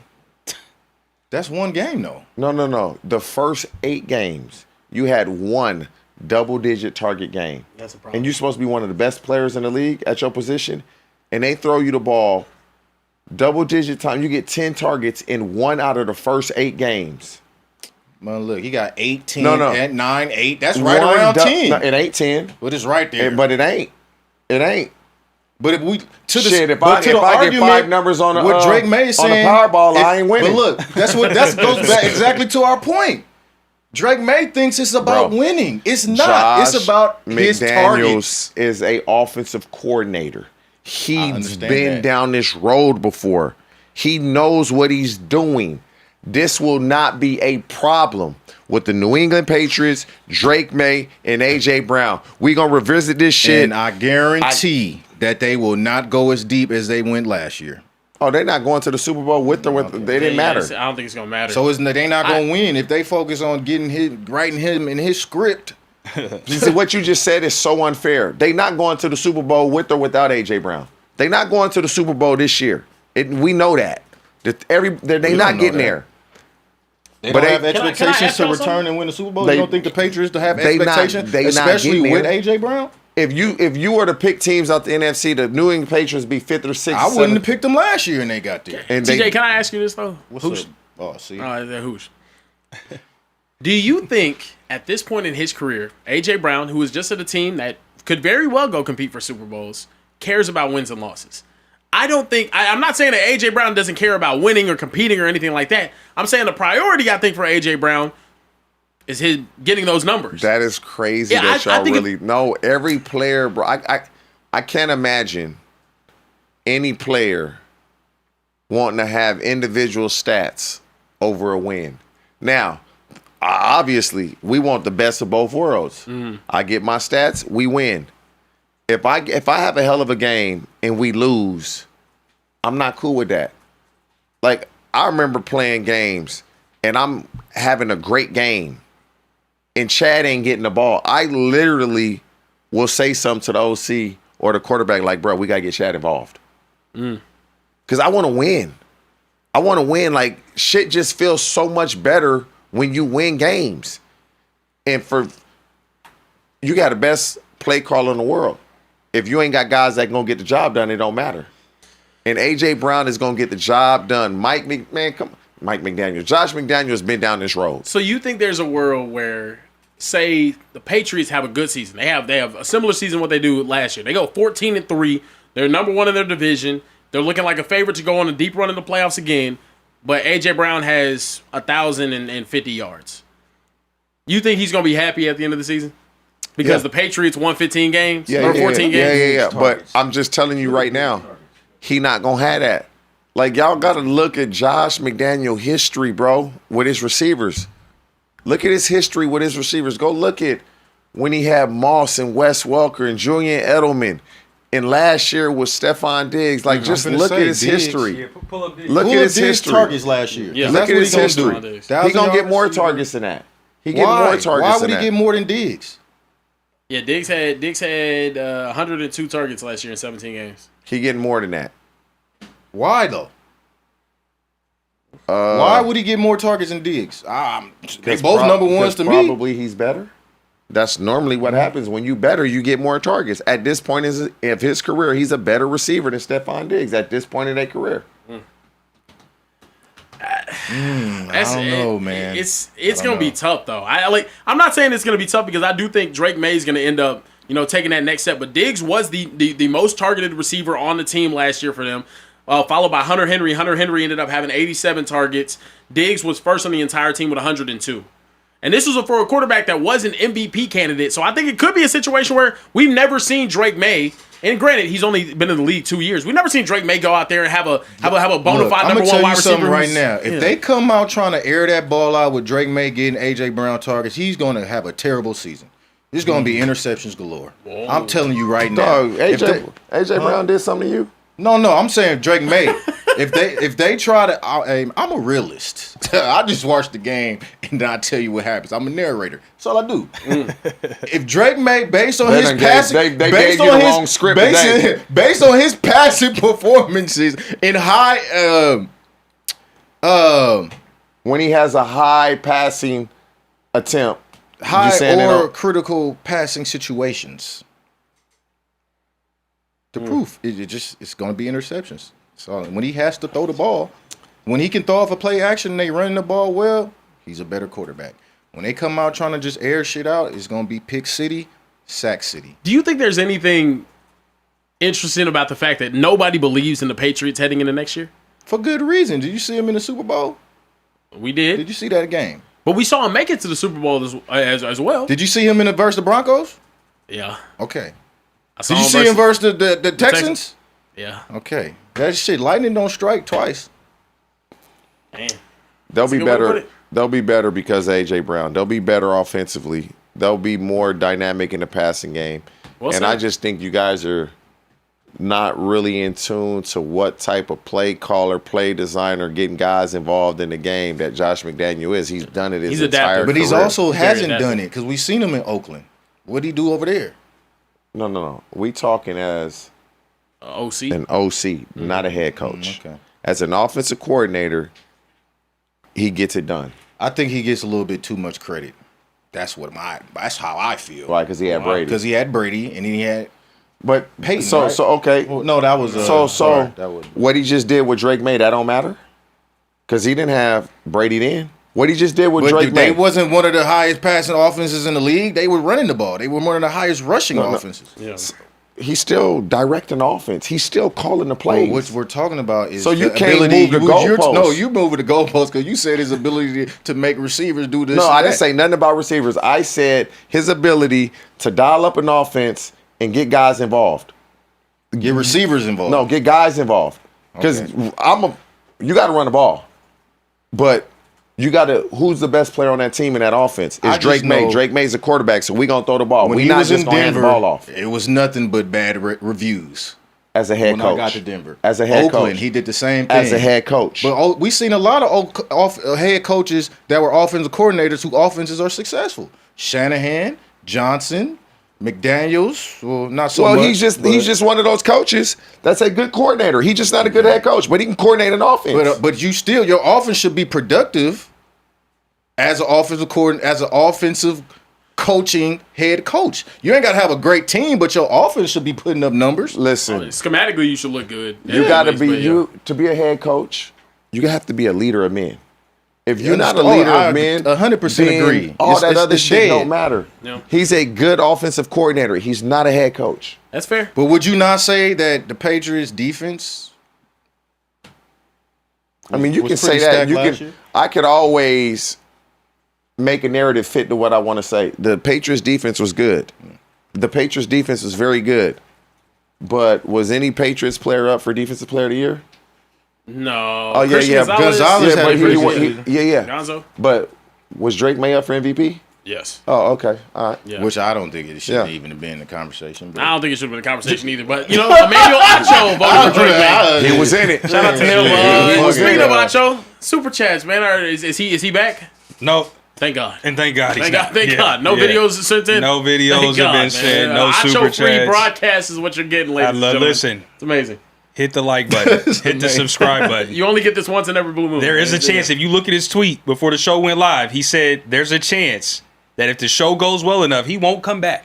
So if you are in fact an Acho hater, now is your time to actually produce the show and keep him off of it. I'm saying. I'm just saying. We got TJ Tuesdays or something. Man. Come on now, yeah. tell her two. Tell her two. But listen, in the meantime, I'm gonna get to some super. He's in the chat. He said, "Shut up." Oh, He also did Wait, who text said me shut up? privately and said, yeah, I took the Acho. shades off. He I texted didn't- me I privately and didn't- said my appointment was at risk. So So you took the Watch shades your off. mouth. did y'all? I don't see no chats from get Acho. fired from afar. Kieran, you can get. Acho. I didn't see that. Chat. It's not a super chat. No, I don't see it. I don't know what the hell y'all are talking about in the Per back. Emmanuel Acho, I don't read regular chats. We don't read You know regular what chats I'm in here, so Shut up, loser! get your broke ass in the Get your money up. Yeah, we don't read. I don't see anything about getting Broke ass fired. Nigerian man. No, I'm What happened? You run out That's a good one. $500 to send with your broke ass. Didn't he blame a kid for that? That was ridiculous. He did, yeah. He flamed a 17-year-old for sending a $10 super chat instead of a 20 ball. Bro, he said he wouldn't give a kid words of Advice. encouragement. Yeah, because Because it's only his dad $10. sent a $10 super chat instead of a Ridiculous, 20. He's bro. a sick individual. He's a You think sicko. I'm going Oh to my respond to you talking about He's a shut up in sicko. the regular chat? He's ridiculous. Remember, you created this ethos in the Speakeasy, Kieran. That means like, Bro, I know what it means. oh my bad. J Ham 2020 said God is good All the time. and all the time. God is good. Amen. The Great. start for That's Shador right. will be close to a real test because Jim Leonard will want to test his new defense to see what he has. Hashtag Acho Bear. Acho Bear. B-A-R-E. B-A-R-E. Like they want to see Acho nude. That's crazy. Y'all keep What? that freaking shit Yo. out of Hey, my man, super it's a chats, little- bruh. Hashtag the people in the back matter. Hashtag percentages for Trey. Percentages. Hashtag go Bills. Yeah, Oh, hell remember? no, I'm quitting. You start giving out percentages to Trey. For- Pay? Maybe. You know what I mean? Percentages crazy. Equity is wild. Okay, well. No, absolutely Maybe you not. should have a better negotiator. D Martez 21 said, "Why is Caleb getting so much praise like he's arrived when his numbers are really subpar?" Subpar is Because I'm looking at what he did in the playoffs crazy. and what he did down the stretch rather than his completion percentage. yeah. The eye test matters with Caleb Williams, man. It just does. Hit that Iceman one time, Karen. Iceman, baby, why you so cold? Breeze the world. All right, that's enough. Game Killer 619 said, "Can you give a hypothetical trade in NFL that would flip the narrative like a Garrett trade? Mine would be Joe Burrow to the Vikings. Now he has an offensive line and a defense. My God. Trey and Blanket Bear, good night, sweet dreams, Yo, and bless." y'all weren't here for this. Oh, yeah. Y'all were not here for this conversation. Yeah. Earlier this week, Let's clue 'em we had a in, bro. conversation about, is it okay as a grown-ass man to tell your homeboy, friend, comrade, whatever, Yeah. good night? You tell another grown man good night? Nah, I wouldn't. Good night? Nah, Yeah. I'd be like, I'll holler at you tomorrow. Yeah. Nah, good night? Good night. It's Is crazy. I don't even think that would cross my mind to tell my partner. I've never good said night. it. But also, is it something that you would find acceptable? If a dude was just like, all right, bro, good night, dog. I mean, the situation, right? We leaving an event or a dinner or something like Yeah. good night, y'all, or like something that's Y'all. just polite. Y'all But plural. not on like, hey, Nah. we on a phone call. Hey, bro, you about to go to Nah, sleep? I'd just be Like, like, TJ, I nah, call you yeah. tonight, and I'm like, bro, I just wanted to make sure, you know, You got home safe. you got home safe, bro. Good night. Good night. You hanging up the phone. I would laugh. telling about it. you laugh because it was I Kieran. would You probably would laugh. you would know I would he's a probably troll. laugh. But like, if your homie really called you and was like, "Yo, whatever, y'all talking business, whoop whoop," and then he's like, I got right, the good switch night, bro. going back on my phone. It was crazy. Yeah. "What's going on?" I told you, there be some freaky shit going on got behind some the bar. toys. Hey, Some he got toys some is freak crazy. toys back Toys is there. crazy. No. Hey, you forgot to clear your browser. Yeah, what's bro, going that's- on over there? Boy I got got the rolls the- in I there got the- underneath the bar. Content creators, man. Well, rolls. All right, bro. Come on. We wildin' now. Let me. I'm gonna call Shady and try to wish him a good night real quick. Let me see. Okay, yeah. See if you can Which do one of that. his Shady numbers? gonna He laugh, has two. bruh. Yeah, he does have two. Yeah. One is saved okay. to Shady McCoy. The other one saved to Shady Decoy in my Yeah, phone. let me see. He does have 3 phones. Let He me does. see. Yeah. Let's call Shady. Let's see. Wow, Not that one. that Not joint that turned one. off. Hey, Not that one. That joint is turned off. Let's see. That Ring on was this the one? bat phone you called. Try the real one. Please leave your message. No, both of them. Yeah. Shady asleep, bro. blocked. Shady an old man, He man. is old man. It is like He did 11:30 say where he it's did at. say he blocked me if I tried to wish him a good night. Yeah, though, you bro. probably Yeah. blocked. That's Hey, true. that would be It hella is. funny. That'd be Yeah. crazy. Listen, keeping it moving. Top Shotter said TJ Acho. Acho not here, man. He's not here. Top Shotter. Man, is he watching? Come on now, He TJ. maybe- Which maybe, TJ? Maybe he sent this before we went live. Yeah, He yeah, didn't know. it's He possible, didn't it's read. But possible. follow the social channel so that you can see that I posted the TJ Spider-Man meme. Shout out to producer Rome. Be better at your job, Both Dre. winning each I don't other. know. Oh wow, that's crazy. He said with the new staff and B more, not sure if the culture over there is going to be the same. How do y'all feel about BA to the Ravens on a 1-year deal? BA. The culture yeah, in Brandon, Baltimore is established because of the players in that locker room, and so it just keeps going. It trickles down. They see how things and how that team operates, how that locker room operates. Ain't nothing changing, and ain't no way with a new head coach, BA going to Baltimore. But damn, the new coach. Lamar Jackson, didn't he snatch the PlayStations Oh, and no, he Xboxes took out all the the games, Lamar Jackson the- said we the can't. table tennis, You all think of he that. finna put up with Brandon Ayuk? Hey, Bullshit. hey, hey. Immature environment, Ain't no man. way. Hey, do y'all- I disagree with you, Y'all TJ, though. y'all seen that reporter? Wait, what you disagree with? That culture is no longer the Baltimore culture that you're familiar with. It's not when we was playing. It's not the Ray Lewis. It's not It's not the because they Ozzie don't have Newsome. those players. It's not the John Hart. It's gone. That culture is gone. Get rid of it. Kick it out. One It's thing never the coming Ravens back. gonna do Damn. is play good defense, and they started off bad. No, the they last- didn't play no They good started defense off last year, bad the TJ. last couple years. They started off bad, and they turned it around because of the culture. They started off the season bad the last 2 years defensively. They and ended the turned season it around bad too. And they turned it around. Yeah, you gonna when your best defensive player Matabuke goes down. I mean, Yeah. that's gonna hurt you. Madu PK. One player Emmanuel doesn't Acho is leave Emmanuel he's Acho losing is his mind watching right right now. now. He's Dirtiest. disappointed in you, He want TJ. the accent with it. Madu, no, it's just Madu PK. What I say, Matabike? You said Matabika.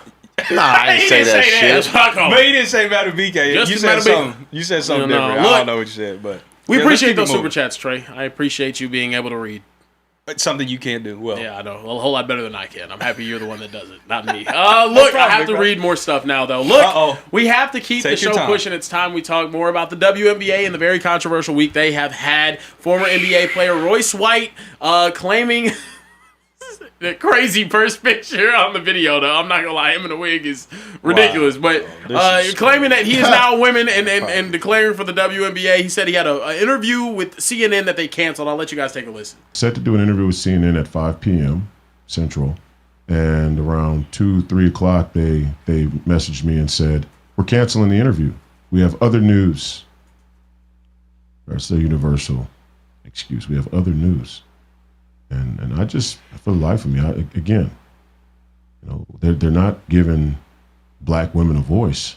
come on, bruh. Sometimes identifying as trans black women a voice on CNN. Sometimes identifying is It blows my mind. It's disappointing. It is. It's a huge disappointment, especially CNN. Come on, bruh. Especially CNN. Royce White saying he was disappointed they canceled the interview. Ty Lawson, former Denver Nuggets guard, came out and said these ex-NBA players declaring that they're women and trying to get in the 2027 draft is effing weird. This also comes off the back of the W having a meeting to decide who belongs in the women's league. Their conclusion is that they'll need weeks and months to figure it out. The statement from a WNBA spokesperson was, today's meeting covered a wide range of topics, including ongoing discussions on transgender athletes and the continued hate and vitriol directed at players online.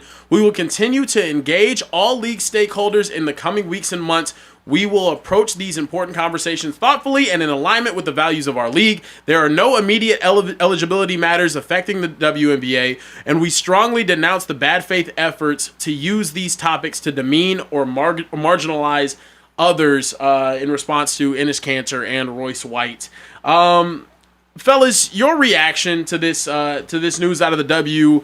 Them, having ongoing discussions that might take a rather long time to come to conclusions about, the inclusion of transgender athletes and also the hatred online that the players have been exposed to this season. Bro, what are we doing? What are we doing, man? Like, for real, what are we doing, man? It's a great question. Yeah. What are we doing? Like, their conclusion is they'll need weeks and months to figure it out. I got 2 seconds to figure it out. It ain't happening. Like, if you are a man, you are not playing in the WNBA. Simple. What's so hard about that?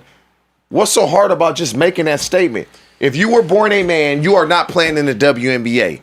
Royce White is trolling, bro. Yes. That deep-ass voice talking about... But it's funny, though. That shit ain't funny, man. It's funny to me. Like, you know why it's funny? It's funny because... No, it's not funny to me. But it's funny to others because he's putting them in a position to where they got a conclusion is, if you were born a man, you are not playing in the WNBA. That should have been the statement. I'm done with it. End of story. Nothing else. You know why it's funny to me? Because I don't believe he actually wants to play. He's making a point based off of some of the statements of the WNBA players, is right? So you say these things to be politically correct, to be all accepting, but when it actually happens, now it's like, no, you're actually, you know what I'm saying? It's like, you're just a man with a wig. You're not transgender. But what are we doing? Like you said, what are we doing? You're accepting it. You're saying that you would welcome transgender athletes, and now I'm a transgender athlete, and you're not accepting me. Why?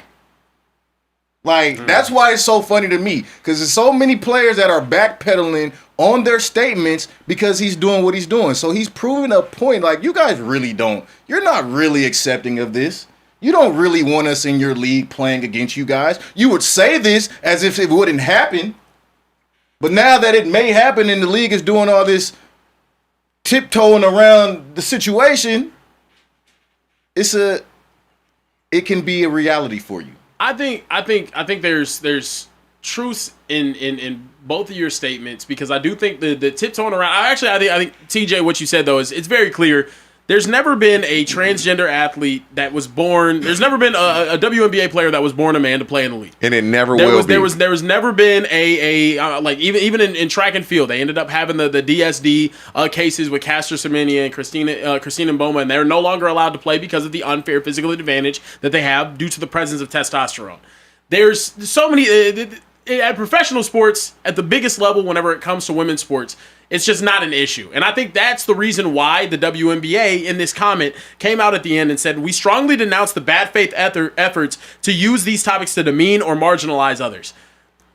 Royce White and Enes Kanter, everyone knows, are not genuinely coming out as transgender. They are not trying to, they're not identifying as that. They're not doing any of that. This is to make light of the situation of people that do want to come out as transgender and possibly go play in the league and whatnot. They want to force the WNBA's hand to rule out a community that has never done what they're trying to rule out.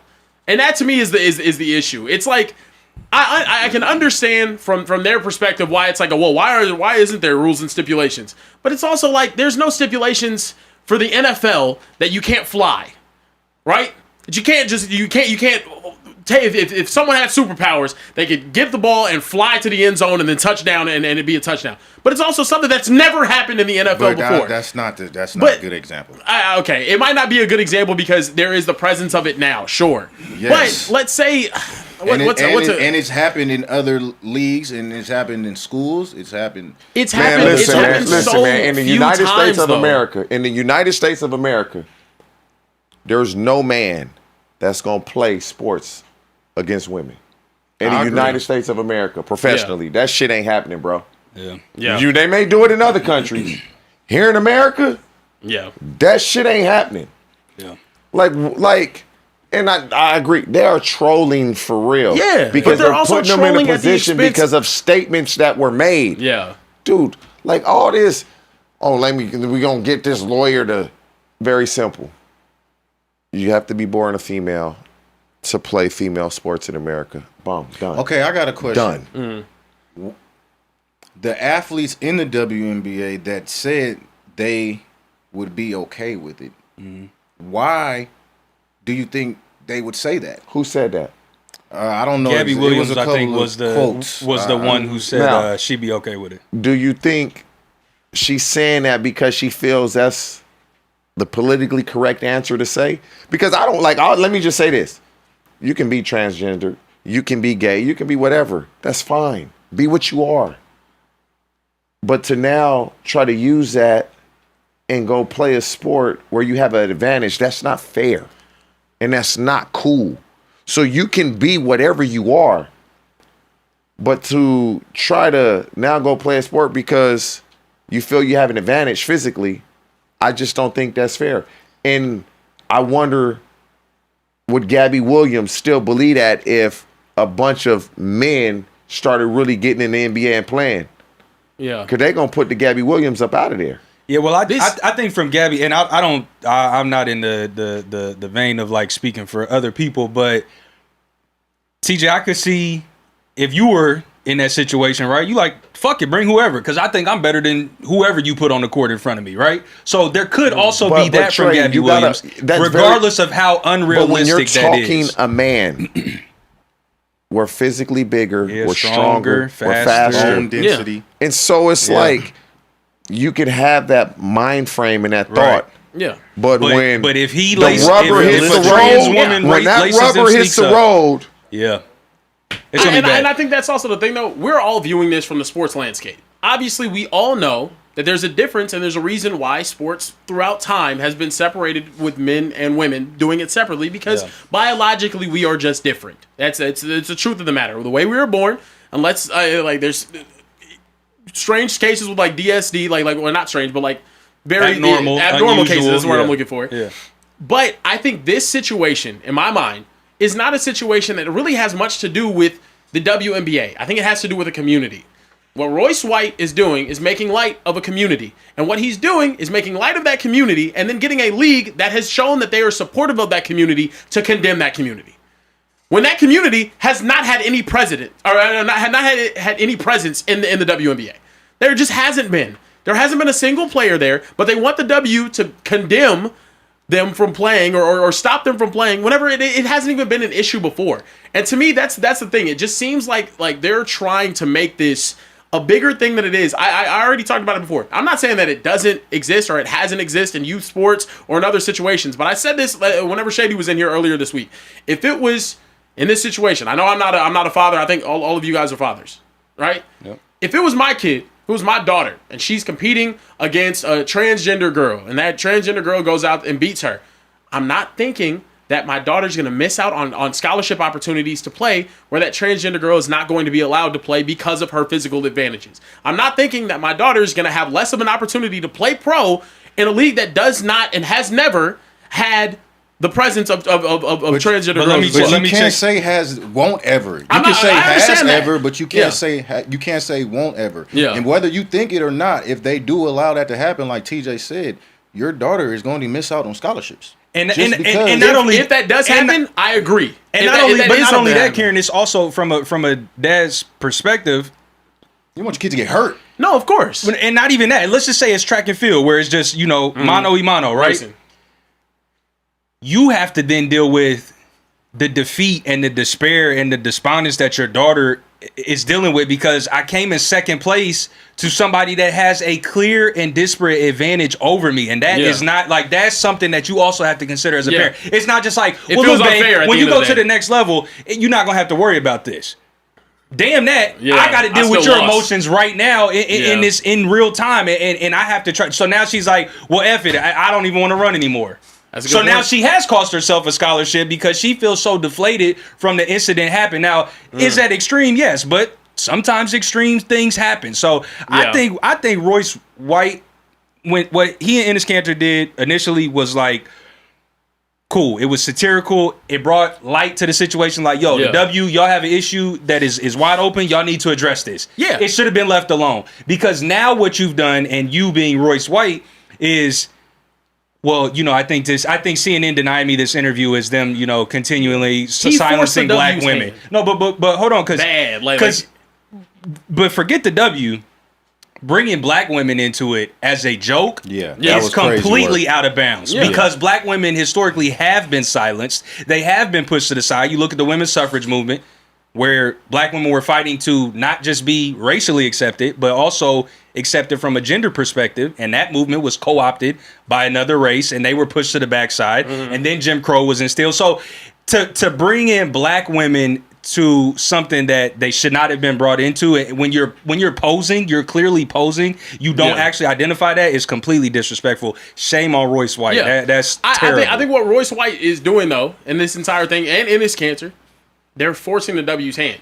Because the W hasn't had any stipulations in the rule book or anything like that. I'm cool with that. That is set. You're cool. I'm good with that. Bring light to it and then let them handle it. Walk away. The thing is, throwing gasoline on the fire. I agree with you. I think it is an easy answer the same way that TJ said it is. Yeah. The thing is, with the W being as supportive of the trans community as they are, to go out and it feels like that's what I'm saying though, because it low key is. From if you're Royce White and Enes Kanter and you want to make the WNBA look like a fool, this is the way to do it. Because for even them coming out in this statement and saying we strongly denounce the bad faith efforts to use these topics to demean or marginalize others, those bad faith topics are what created the conversation that you have to go through and now have discourse about in the first place. Yeah.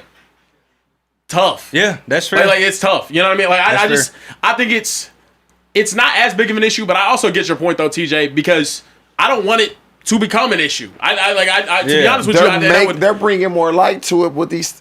Yeah. Real quick statement. This is it. Yeah. I ain't got to get no attorneys. I agree with that. This is what it's going to be. The W really could make this. Them dragging this out longer, weeks and months, to make it the decision that we know they're going to make at the end of the day anyway. It's making the conversation even worse. Say like you said it though. If you were born biologically male, you're not going to be playing in the WNBA. Very simple. If you're born biologically male, you're not going to be playing in the ATP World Tennis Tour. If you were born biologically male, you're not going to be running against women in the Olympic Games. It is that cut and dry. And I do think it is somewhat aggravating that the conversation has to keep going on and on and on. But it is very cut and dry. It hurts people's feelings.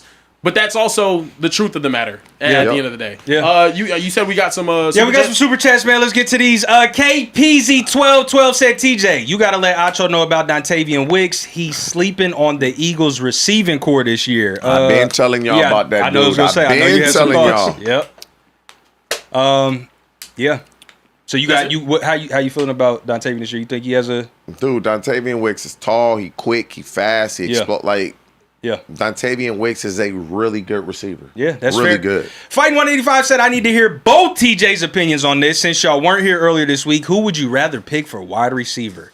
Antonio Brown or Jerry Rice? That's really a question? Yeah, I finished. Oh, yeah. You missed. Yeah, your man. I sent it. Yeah, your man. Your man, LaShawn McCoy said he's taking Antonio Brown over Jerry Rice. That's how he out his mind. Shady said that? Shady said he's taking AB over McCoy. over. Sat in that very chair you sit in and said he's taking AB over Jerry Rice. Yeah. Well, y'all got TJ's reaction. Yeah, he was dead ass. He mean it. He doubled back on it the next. Yeah. Nah. No, he was dead ass. You got to take Jerry Rice. Yeah. I mean, AB has some great years, but nah. Yeah. Poultry Manning, one of Kieran's One of Kieran's burner accounts said, yo, as you know, I'm an alt account of one of the regulars, and I'm not the only one. We're made a coalition called the Obese Joke Asylum, created by All Hail the OJA. Hashtag I love chicken. Kieran, why are you wasting my time in the super chats, bro? What? I didn't do that. John Yadon Jr. said, first time super chatter. Shout out to you. Said, huge fan of the show. Y'all are amazing. Lifelong Niner fan. Fellas, what are we predicting for Mike Evans this year? How many yards and how many touchdowns?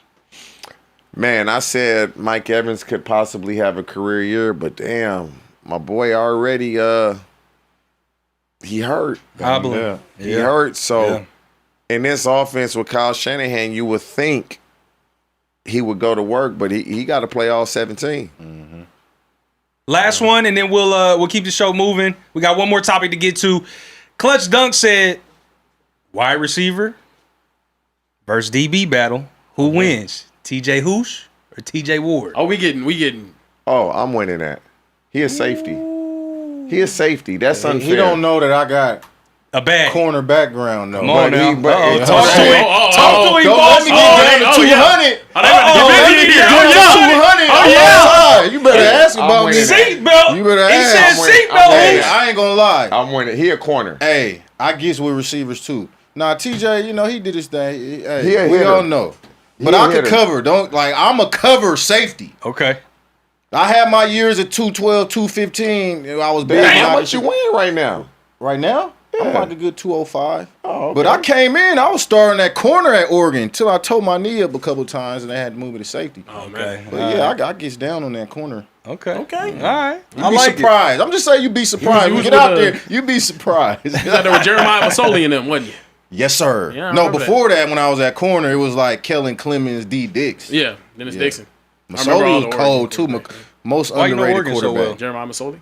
You said what? Why you know Oregon so well? I like Oregon when I was a kid. They had okay. cool ass uniforms. You like everybody, yeah. I'm Everybody a likes college Oregon. football fan. Everybody 'Cause of like a uniforms. lot of kids like Oregon. Marcus They do. Mariota, one of my But favorite you know, players we ever. got the uniforms, but don't get it twisted. College We players. on the Yeah, big yeah, stage. college Not players. tight. The Okay, but you didn't uniforms say that. mixed with the big stage makes a team very likable. Like, you ain't just gonna have Nike good uniforms and be 500. You gotta be good. Cool Yeah, you uniforms, gotta be Nike cold. money, Come on, bro. great roster, zero Great national uniforms. championship. No, we was good.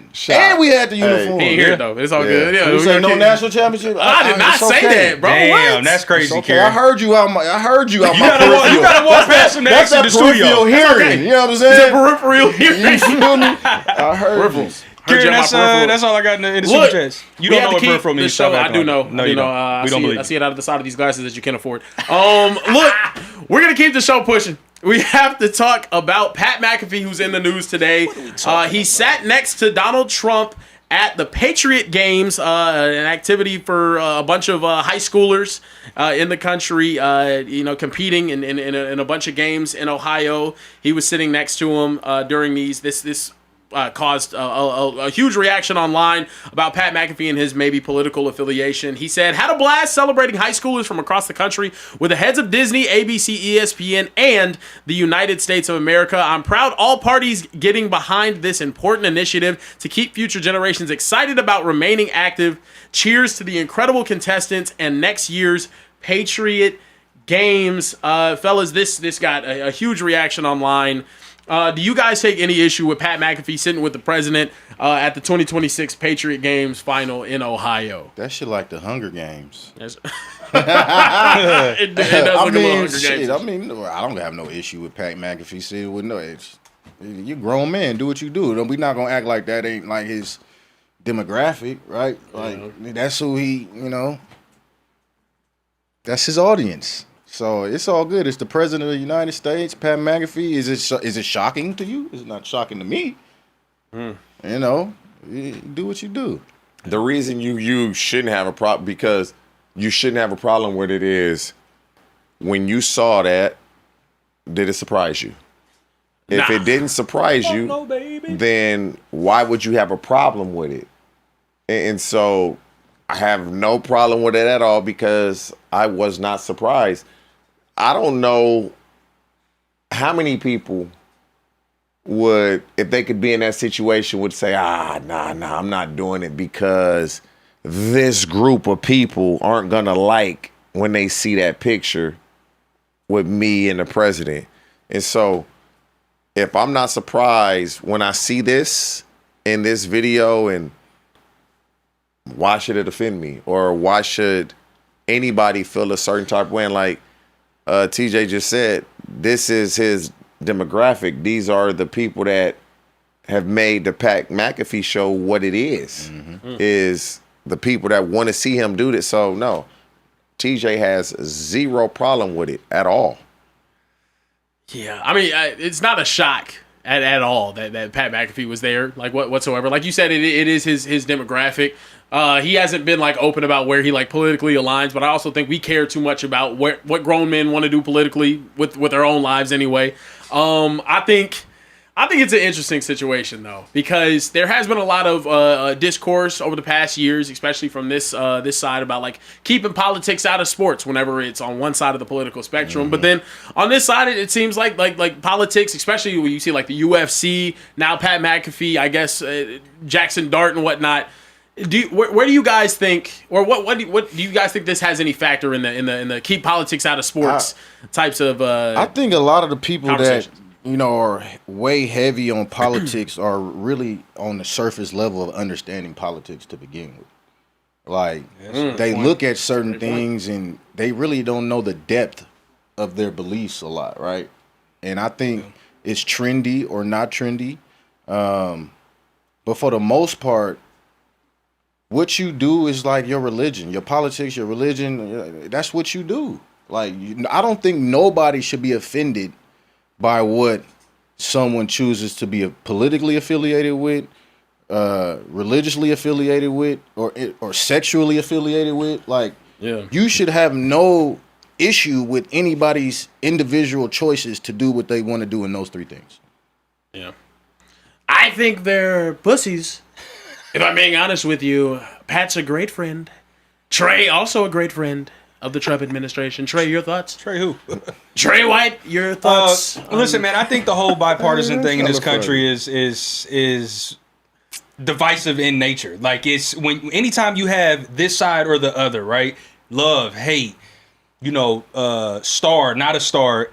It just automatically sets the tone for things to be divisive and to be hostile. So when you have Republican and you have Democrat, like you said, people blindly and very surface level just align with whatever they think they should or want to. So in this situation, to answer your question, Kieran, about keep the politics out of sports, people that are in these types of conversations and having these types are going to just blindly align with whatever backs their support, their view, their standpoint. So when it's keep politics out of sports because LeBron James wants to comment on X, Y, and Z, it's cool to keep politics out of them. But when it's Pat McAfee going to support the president that I voted for, why would I say keep politics out of sports? That's my guy. I support Pat McAfee and I support President Trump. So, of course, I'm not going to take issue with that because people don't know how to play it down the middle. They're not objective. They align and subscribe to this bipartisan, way of life that we have in America. So I'm not surprised. I'm not shocked. And I also don't care. Is it concerning to you guys that people care this much? Not that people that care this much about their political views or things that they stand for. I understand standing on what you stand on. Yeah. But I think to the point of like, why this is a very Dave Chappelle, who gives a fuck what Ja Rule thinks at a time like this? Yeah. I don't care who Pat McAfee votes for. At all. I don't give a fuck who y'all vote for. Like, you know what I mean? I care who I vote for. Like that's at the end of the day, that's all I give a shit about. Yeah. So to me, that's the confusing thing. And I know you guys as former pro athletes, was there ever any situation? Now, obviously, y'all played in a far less divisive country than we are right now. But was there times where you felt hesitant to go out and talk about things that maybe you did care about politically because you were maybe afraid of how it would be received by your teammates or anything like that? Not me. I like to understand some shit. I'm saying what I want to say, and I'm doing what I want to do.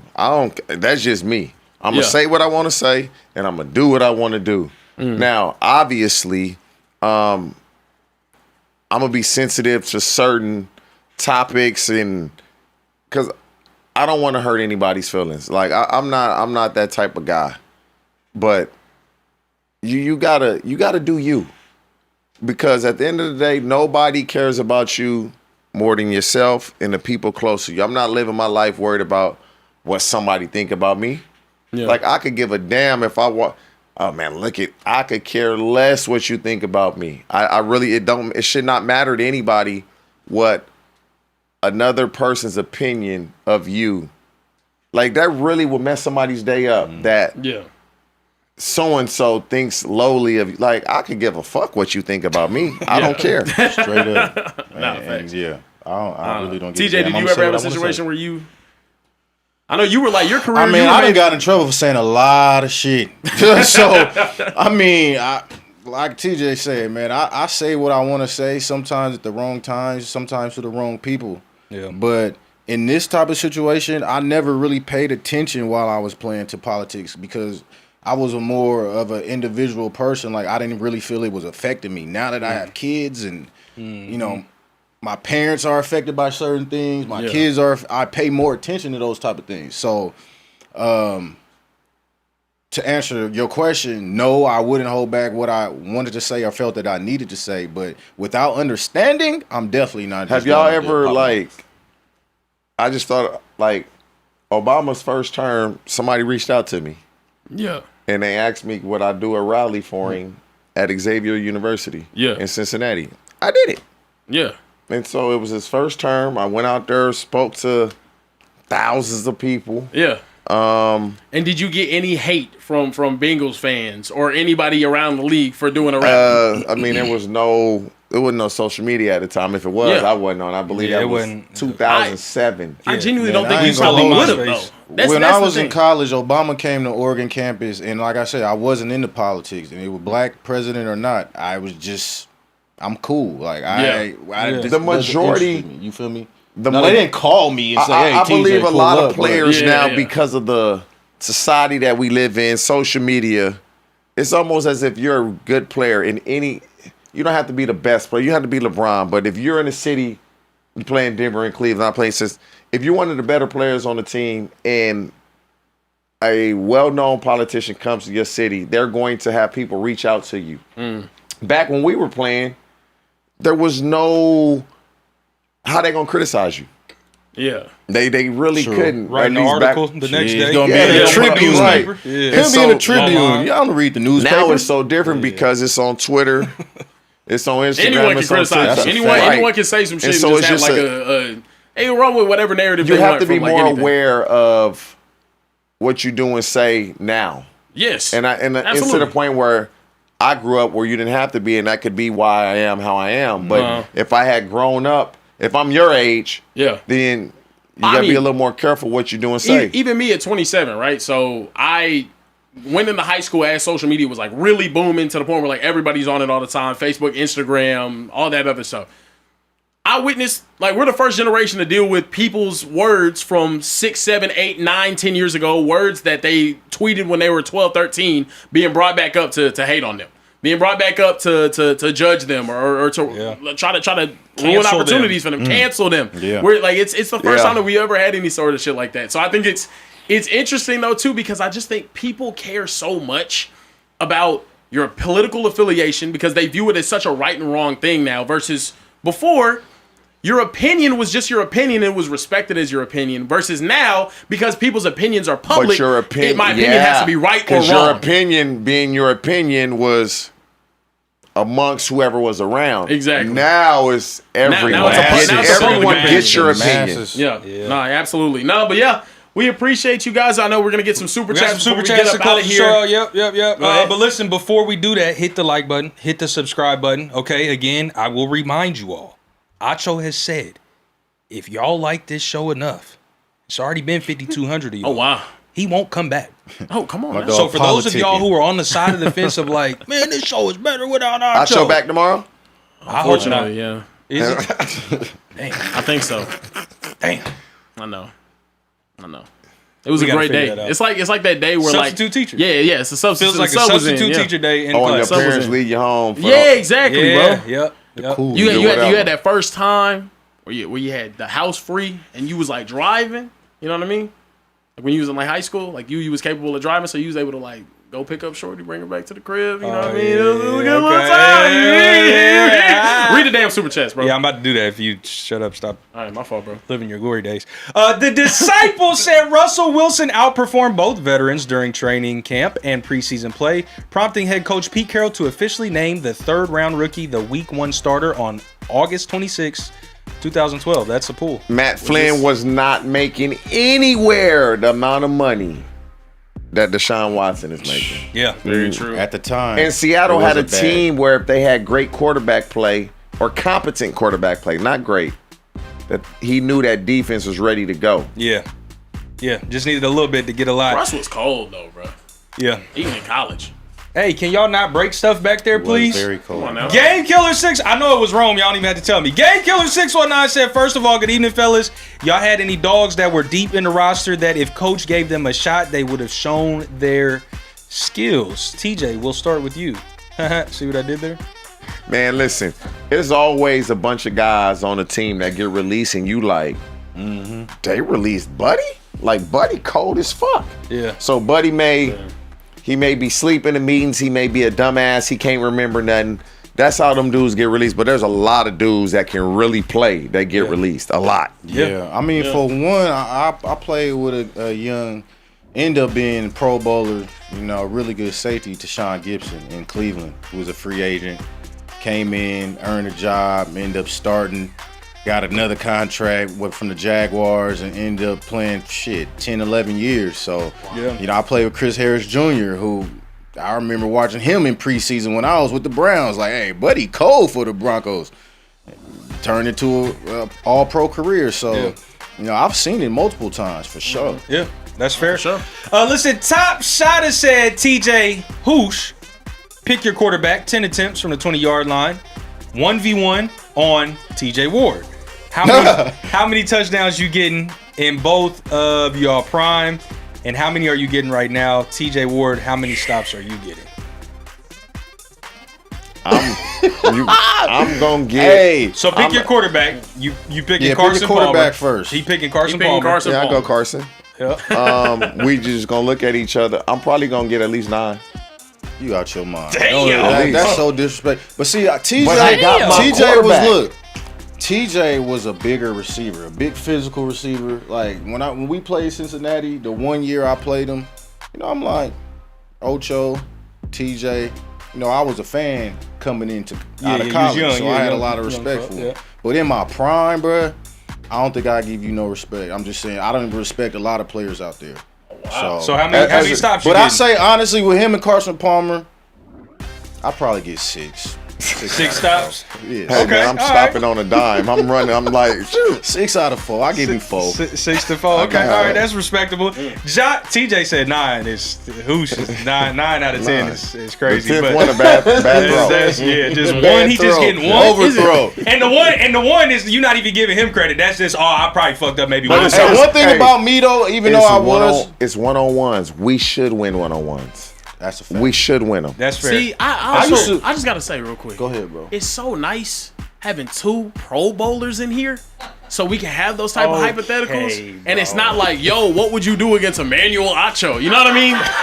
I feel you, bro. like Actually, yeah. You know TJ what? might catch 15 touchdowns on 10 attempts against Emmanuel Acho. Facts. Bro, that's all. No, you cooking That's actually. lit. Yeah, yeah, no, yeah. Thanks. Yeah. Thanks. No, that's a good time though. That was a good time. Oh, yeah. Listen, Josh Gilbert 98 said this is all because of the type of fans Sophie has. They took what Gabby said out of context and made this a bigger deal than it should be. Gabby never said she wanted it.